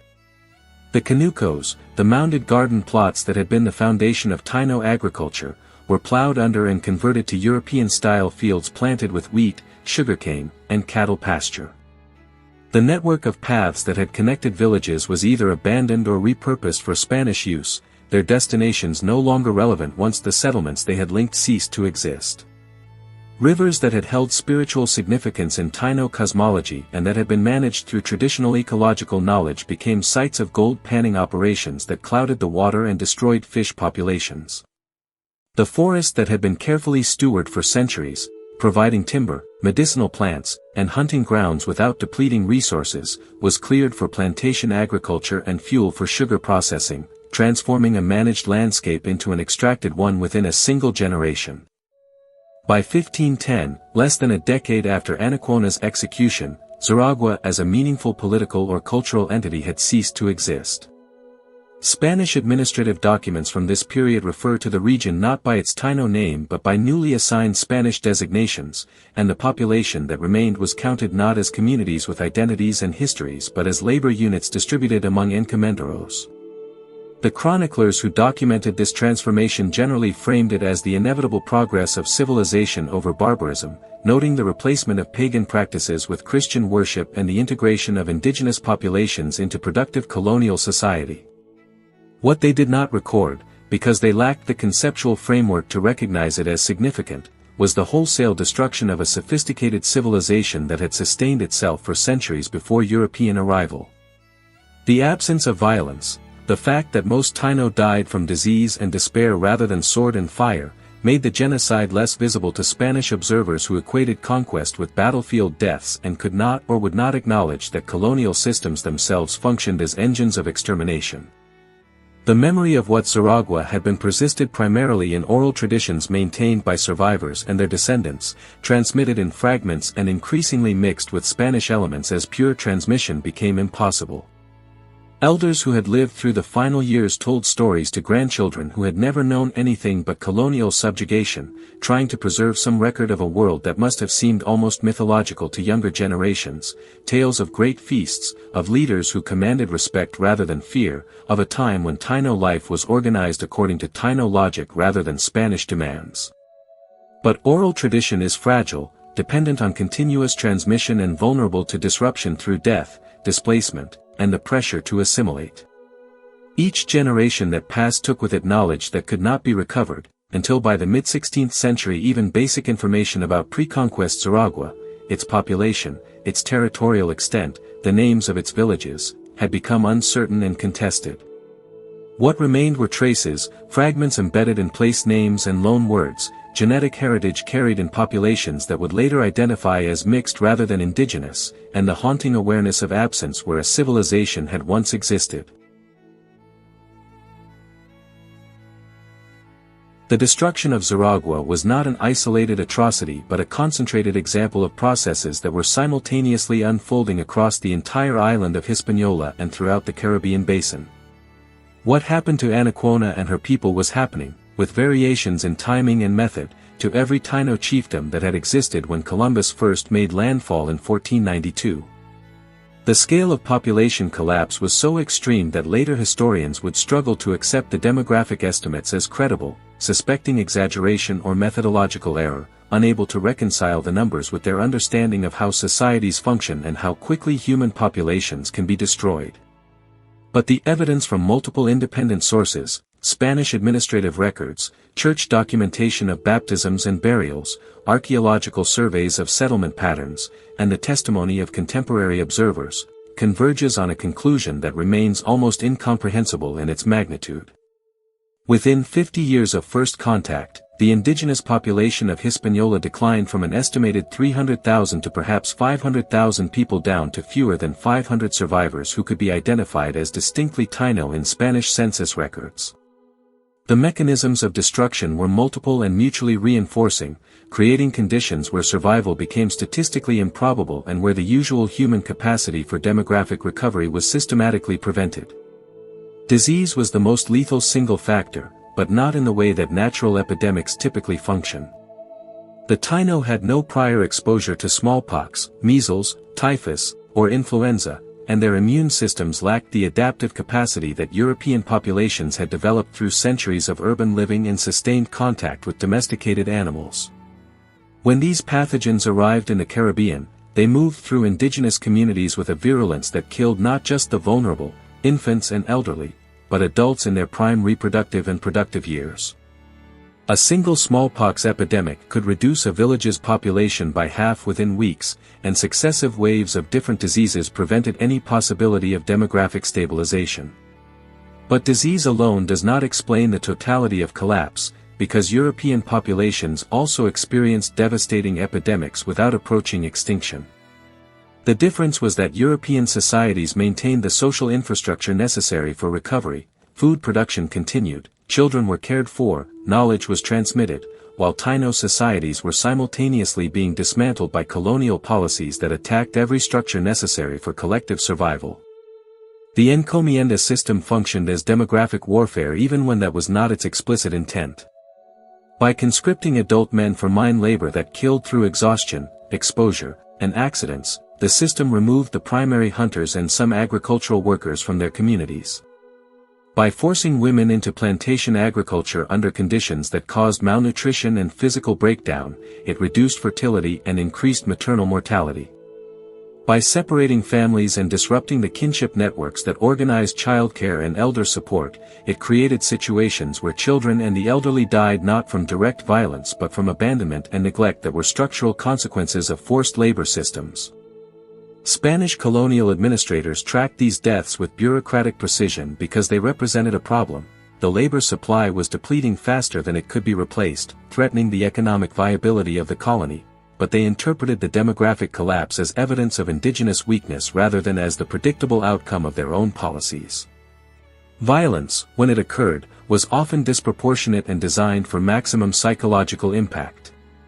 The massacre at Xaragua was not unique. Similar events occurred in other chiefdoms when Spanish authorities decided that pacification required the elimination of indigenous leadership. Caciques were hanged, burned alive, or torn apart by war dogs, and public executions meant to demonstrate the futility of resistance. Villages suspected of harboring rebels were destroyed entirely, their populations killed or enslaved, and their agricultural lands seized. The Spanish employed tactics refined during the Reconquista and adapted to Caribbean conditions: scorched earth campaigns that destroyed food supplies, the deliberate targeting of religious leaders and cultural specialists, the use of terror to prevent organized opposition. These acts of violence killed thousands directly, but their larger impact was psychological and social. They created an atmosphere of pervasive fear where any assertion of indigenous identity or autonomy could be interpreted as rebellion and punished with death, pushing survivors toward cultural erasure as a survival strategy. The despair that contemporary Spanish observers noted among the Taíno was not a mysterious racial characteristic but a rational response to conditions that offered no viable path forward. Families watched their children die from diseases they could not treat and hunger they could not alleviate. Communities saw their ceremonial structures burned and their spiritual leaders executed. Individuals experienced the transformation from autonomous members of functioning societies to interchangeable labor units in an economic system that valued them only for their capacity to extract resources. The decision by many Taíno women to stop bearing children, documented by Spanish chroniclers who were puzzled and frustrated by this demographic pattern, was not biological failure but conscious choice, a refusal to bring children into a world where their likely fate was enslavement, disease, and early death.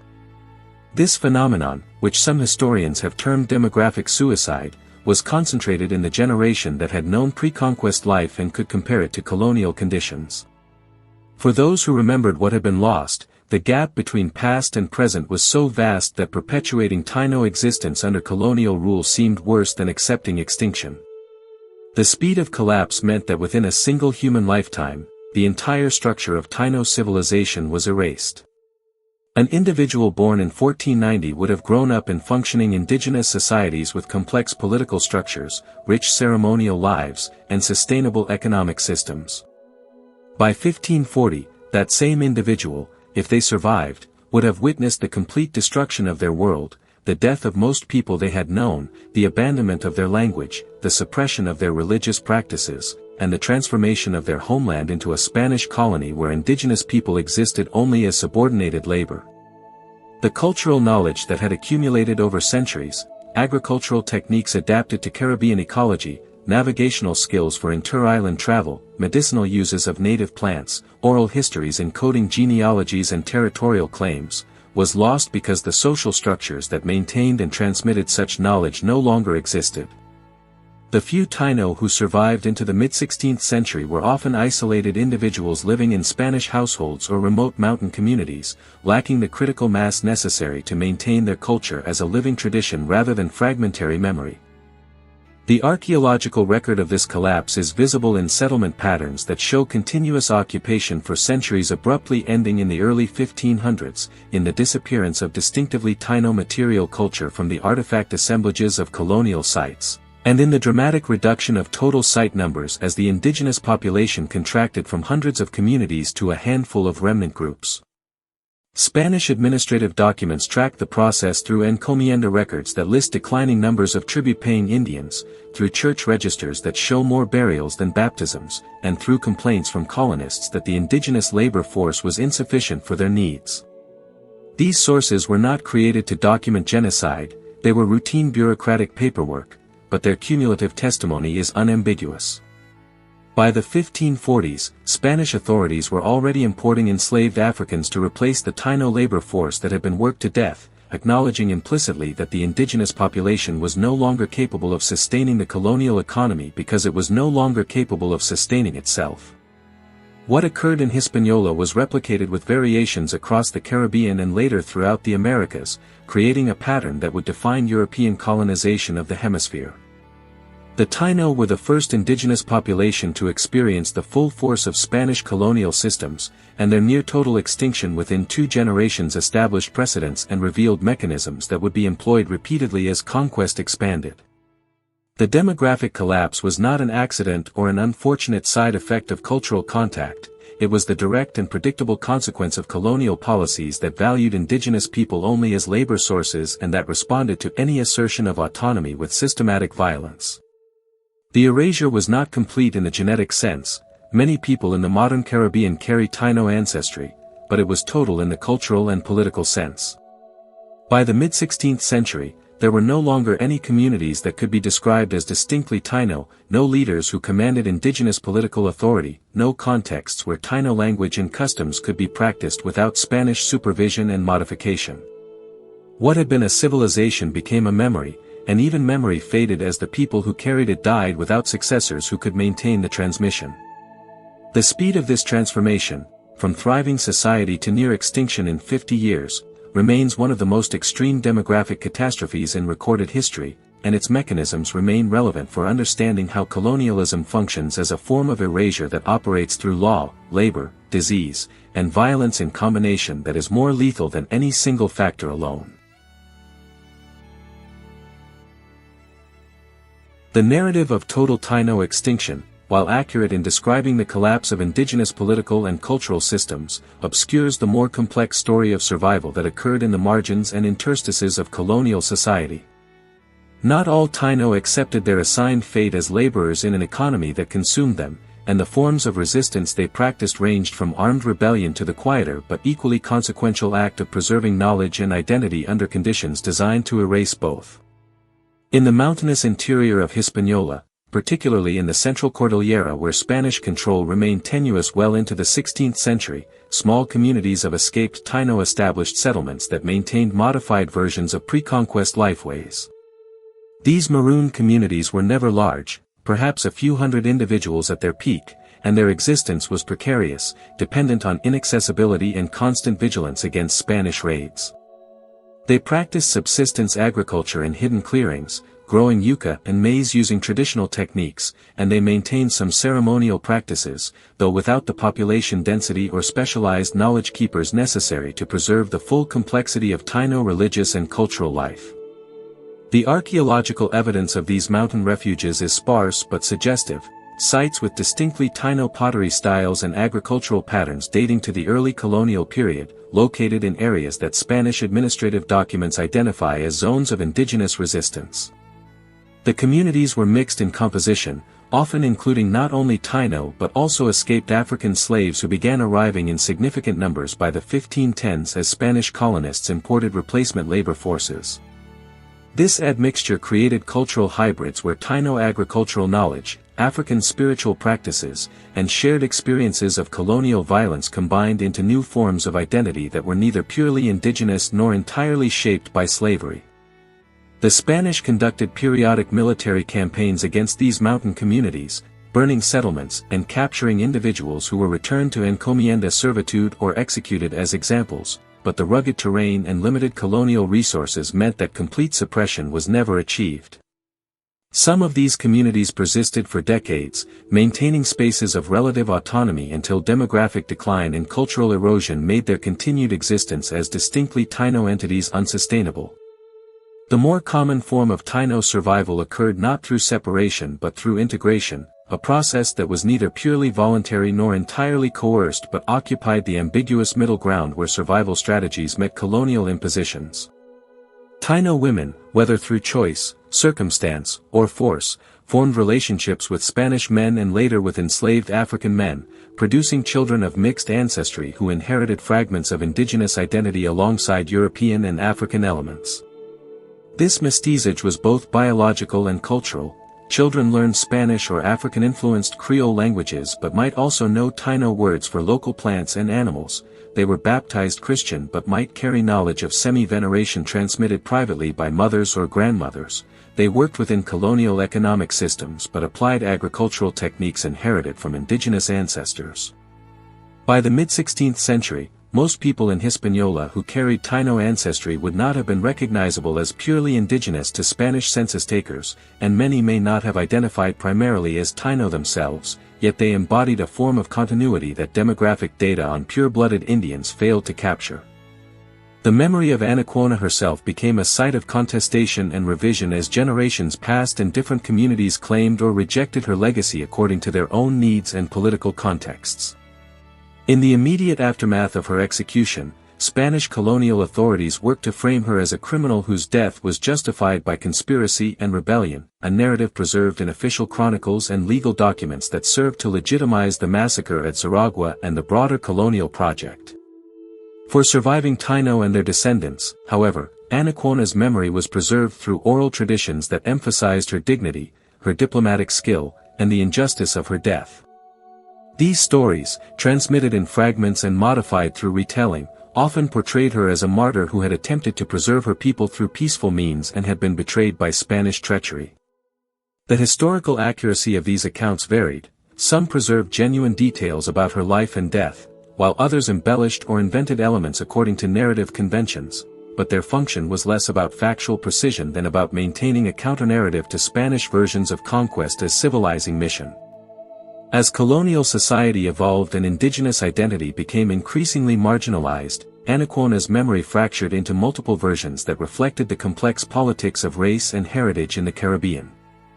In some traditions, she was remembered as a tragic figure whose story served as a cautionary tale about the futility of resistance, a narrative that inadvertently reinforced colonial dominance by suggesting that accommodation and defiance were equally pointless. In others, she became a symbol of indigenous resilience and cultural persistence, her refusal to submit even in the face of certain death reinterpreted as a model for maintaining dignity and identity under oppressive conditions. By the 19th century, as Caribbean societies began to develop nationalist movements and search for foundational narratives that could ground claims to distinct regional identity, Anacaona was sometimes recuperated as a proto-national hero, a woman who had defended her homeland against foreign invasion. These later appropriations often said more about contemporary political needs than about historical reality, but they indicated that her memory retained power centuries after her death. In other contexts, Anacaona was erased entirely, her story lost or deliberately suppressed as colonial authorities and later national governments promoted narratives that minimized indigenous presence and emphasized European or African heritage. The historical record itself contributed to this erasure. Spanish chronicles that mentioned her often did so only in the context of justifying her execution, and there were no Taíno written accounts to provide alternative perspectives. Much of what is known about her comes from sources that were hostile to her and to indigenous autonomy more broadly, creating historiographical challenges for scholars attempting to reconstruct her life and significance. The gaps in the historical record, the absence of detailed information about her birth, her early life, her personal relationships beyond what was politically relevant to Spanish observers, reflect broader patterns of colonial documentation that recorded indigenous people only when they became problems requiring administrative solutions. The genetic legacy of the Taíno, including descendants of Anacaona and her community, persisted even as cultural and political identity was suppressed or transformed. Modern genetic studies have identified indigenous ancestry in significant portions of Caribbean populations, particularly in Puerto Rico, Cuba, and the Dominican Republic, demonstrating that biological extinction was incomplete even if cultural autonomy was destroyed. This genetic continuity has become politically significant in recent decades as some Caribbean communities have begun to reclaim indigenous identity and assert rights based on that ancestry. These movements face complex questions about what it means to claim Taíno identity when language, religion, political structures, and most cultural practices have been lost for centuries, when the continuity is genetic and fragmentary rather than cultural and continuous. The debates surrounding indigenous revival movements reflect broader tensions about authenticity, cultural ownership, and the long-term consequences of colonialism that made certain forms of identity untenable for generations before demographic and political conditions allowed for their partial recuperation. The resilience embedded in these survival strategies, whether through mountain refuges, cultural hybridity, oral tradition, or genetic continuity, should not be romanticized as equivalent to the preservation of pre-conquest Taíno civilization. What survived was fragmentary, transformed, and often unrecognizable compared to what had existed before Spanish arrival. The Maroon communities were isolated and constantly threatened. The mestizo populations carried indigenous heritage but were integrated into colonial hierarchies that devalued that heritage. The oral traditions were modified through transmission and political appropriation.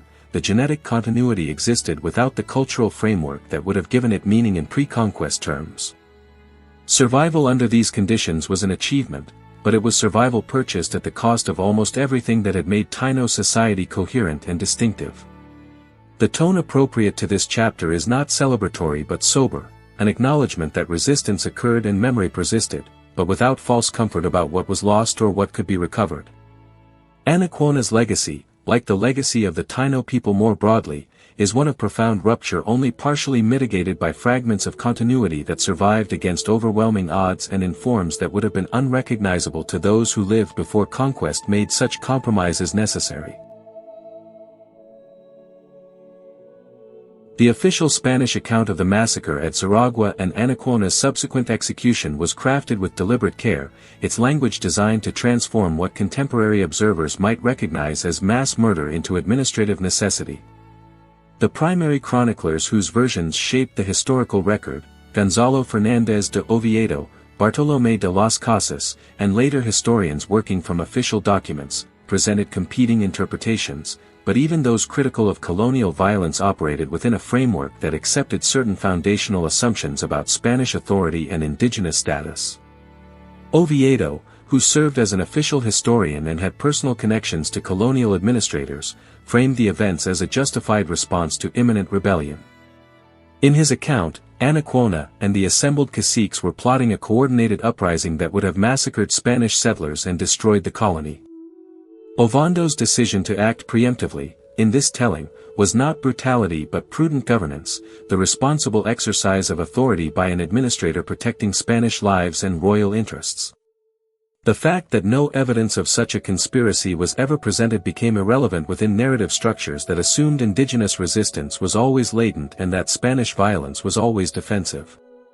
The transformation of Anacaona from political leader to criminal threat required rhetorical maneuvers that reveal the mechanics of colonial justification. Spanish chroniclers could not entirely erase her prominence, she had been too well known, her diplomatic interactions with Spanish authorities too extensively documented in earlier correspondence and reports. Instead, they reinterpreted her status and actions through frameworks that made her power seem sinister rather than legitimate. Her intelligence, which earlier Spanish observers had sometimes noted with grudging respect, became evidence of duplicity and cunning. Her diplomatic skill was recast as manipulation, her ability to maintain Taíno loyalty reinterpreted as evidence that she commanded resources that could be turned against Spanish interests. The cultural authority she wielded as a poet and ceremonial leader, aspects of her role that had no direct equivalent in Spanish political structures, was either ignored as irrelevant or portrayed as primitive superstition that she exploited to maintain control over her subjects. The Spanish narrative required her to be simultaneously powerful enough to justify the massacre and primitive enough to confirm Spanish superiority, a contradiction managed through selective emphasis that highlighted whichever characterization served the immediate rhetorical need. The language used to describe the massacre itself was carefully sanitized in official accounts, employing euphemisms and passive constructions that obscured agency and created distance between action and consequence. Oviedo's chronicle describes the events as a necessary pacification, a term that implied resistance had already occurred and that Spanish actions were responsive rather than aggressive. The caciques were said to have been punished rather than murdered, their deaths framed as legal executions following discovery of their conspiracy rather than as coordinated killings of unarmed men attending a diplomatic feast. The burning of the bohío was described in some accounts as an unfortunate but unavoidable aspect of suppressing rebellion, with no acknowledgement that setting fire to a structure filled with people constituted a deliberate choice to maximize casualties. Spanish casualties, which numbered 0, were not mentioned in contexts that might invite comparison with the 84 Taíno dead, and the asymmetry of violence was presented as evidence of Spanish military superiority and divine favor rather than as indication of a one-sided slaughter of unarmed people. Bartolomé de las Casas, whose writings provided some of the most detailed criticisms of Spanish colonial violence, nonetheless operated within ideological constraints that limited his ability to challenge fundamental premises of conquest. Las Casas had been present in Hispaniola during the period of Anacaona's execution, though his exact proximity to events at Xaragua remains unclear from his writings. His account condemned Ovondo's actions as excessive and unjust, arguing that the caciques had posed no genuine threat and that their massacre was motivated by Spanish greed for land and labor rather than legitimate security concerns. But even while criticizing the specific violence, Las Casas accepted the broader framework of Spanish authority over indigenous peoples and the legitimacy of colonial presence in the Americas.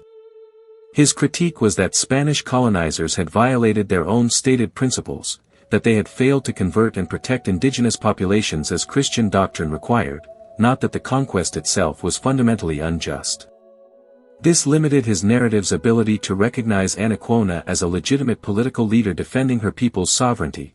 Instead, she became a sympathetic victim of Spanish cruelty, her agency reduced to passive suffering rather than active resistance. The legal mechanisms that justified Anacaona's trial and execution were borrowed from Spanish jurisprudence but applied in ways that gutted their procedural protections. The Spanish legal tradition, inherited from Roman law and modified through medieval practice, theoretically provided rights to the accused, the presentation of evidence, the opportunity for defense, the requirement that guilt be proven rather than assumed. But these protections functioned only when the accused was recognized as a legal subject with standing before the court, and colonial law systematically denied full legal personhood to indigenous peoples. Anacaona's trial followed the outward forms of Spanish justice. There was a judge, testimony was recorded, a verdict was rendered, but the substance was absent. The conspiracy she was accused of was never documented with specifics, no witnesses testified to actual plans or preparations. The gathering at Xaragua was presented as evidence of conspiracy rather than as response to Ovondo's invitation. The trial functioned as performance rather than investigation, its purpose not to determine guilt but to create a documentary record that could justify actions already taken and verdicts already determined. The rewriting of Anacaona in colonial texts extended beyond the immediate justification of her execution to broader characterizations that served Spanish ideological needs. Some accounts portrayed her as a temptress who had used sexual allure to control Spanish men, a narrative that drew on European stereotypes about indigenous women and that served to blame her for Spanish violence by suggesting she had provoked it through seduction and manipulation. Others described her as a witch or practitioner of demonic arts, invoking religious frameworks that associated indigenous spiritual practices with Satan and that justified her elimination as a defense of Christian souls. These characterizations were often contradictory. She could not simultaneously be a seductress, a witch, and a political conspirator, but consistency was less important than the cumulative effect of multiple narratives that marked her as dangerous and other, someone whose death was necessary regardless of which specific threat she supposedly represented. The Spanish justifications also relied on temporal manipulation, reordering events to create causal chains that obscured Spanish aggression. In official accounts, Taíno resistance preceded Spanish violence, even when the chronology of actual events demonstrated the opposite. The massacre at Xaragua was presented as response to conspiracy rather than as the act that provoked subsequent indigenous hostility.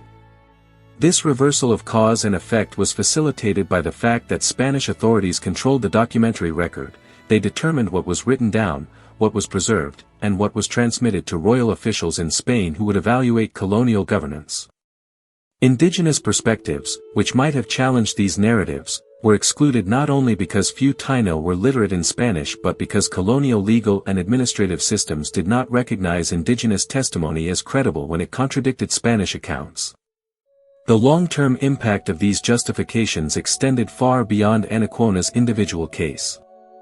The narrative templates developed to explain the Xaragua massacre were applied repeatedly across the Spanish Americas as conquest expanded and similar events occurred in other indigenous communities.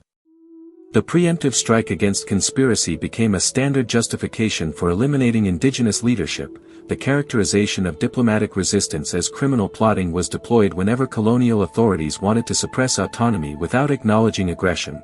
The legal performances that created documentary evidence of justice while denying procedural fairness became routine features of colonial governance.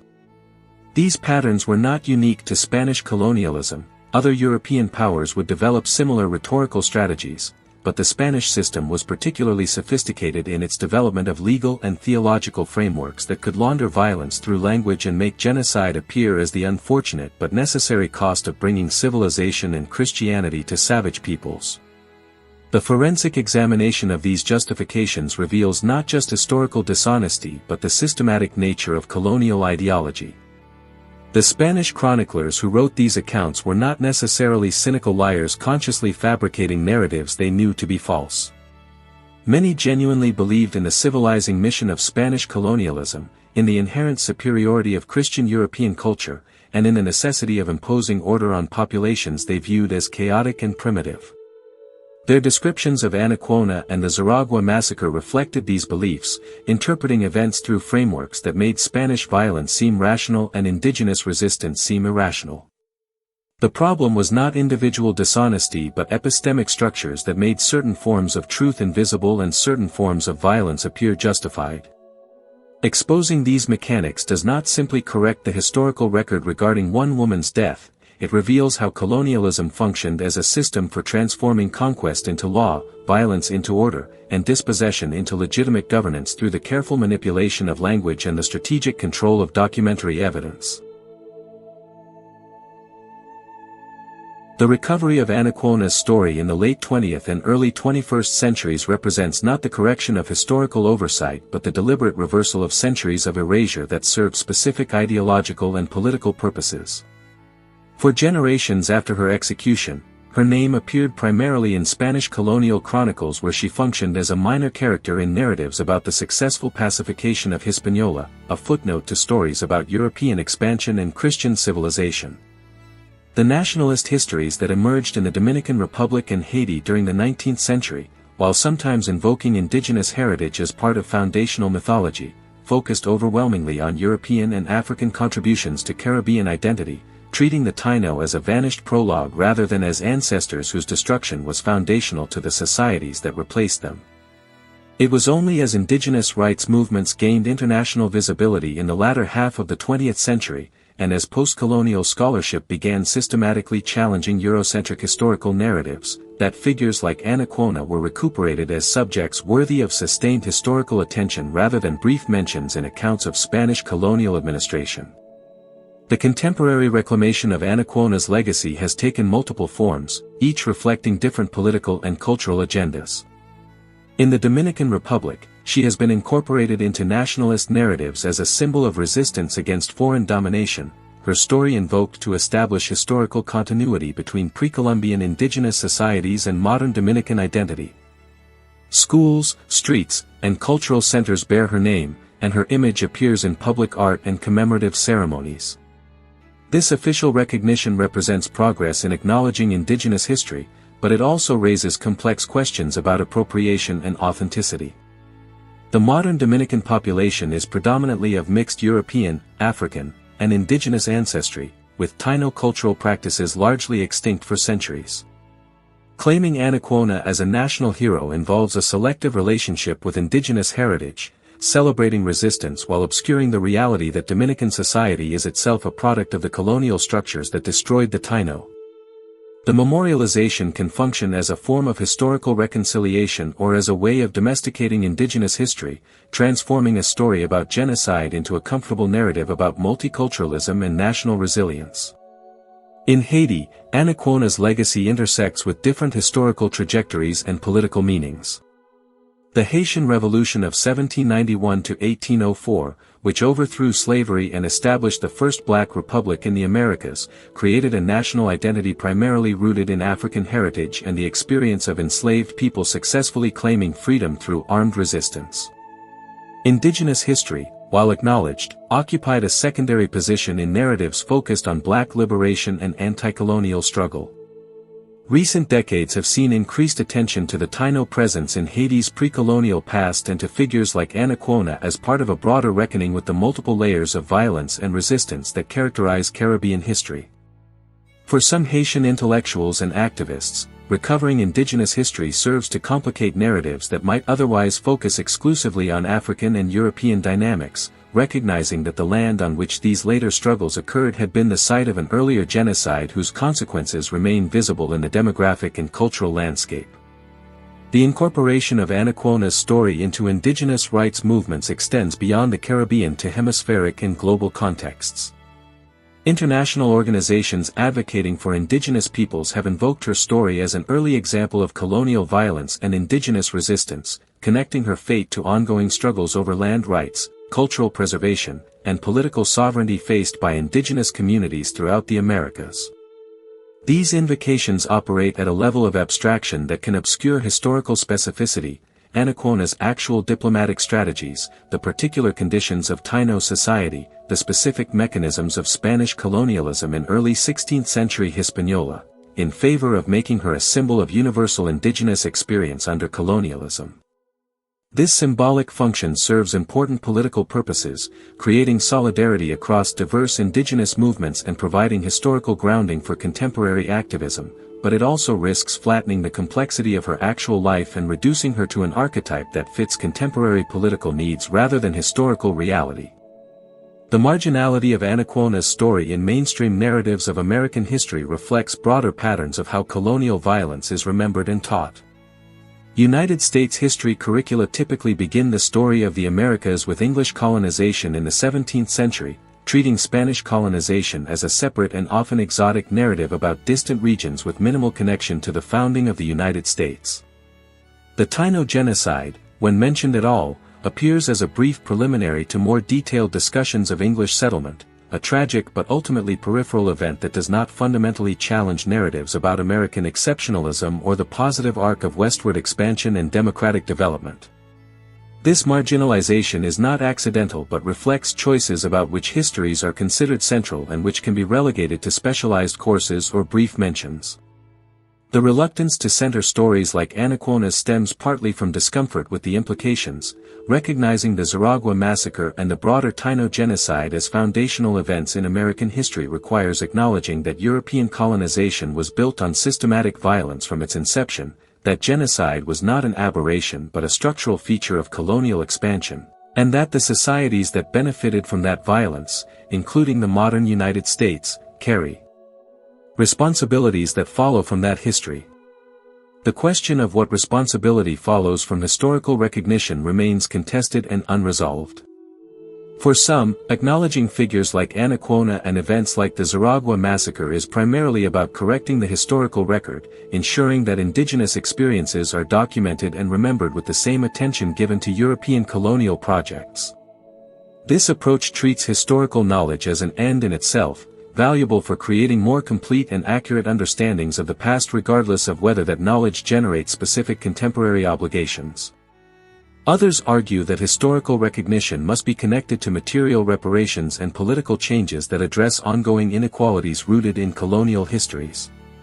From this perspective, learning about Anacaona matters not just because her story is tragic or because she was a remarkable individual, but because her destruction was part of processes that created the current distribution of wealth, power, and land in the Americas, and because descendants of those who survived colonial violence continue to experience the consequences of that history in the form of poverty, marginalization, and cultural loss. The unfinished nature of this reckoning is visible in multiple domains.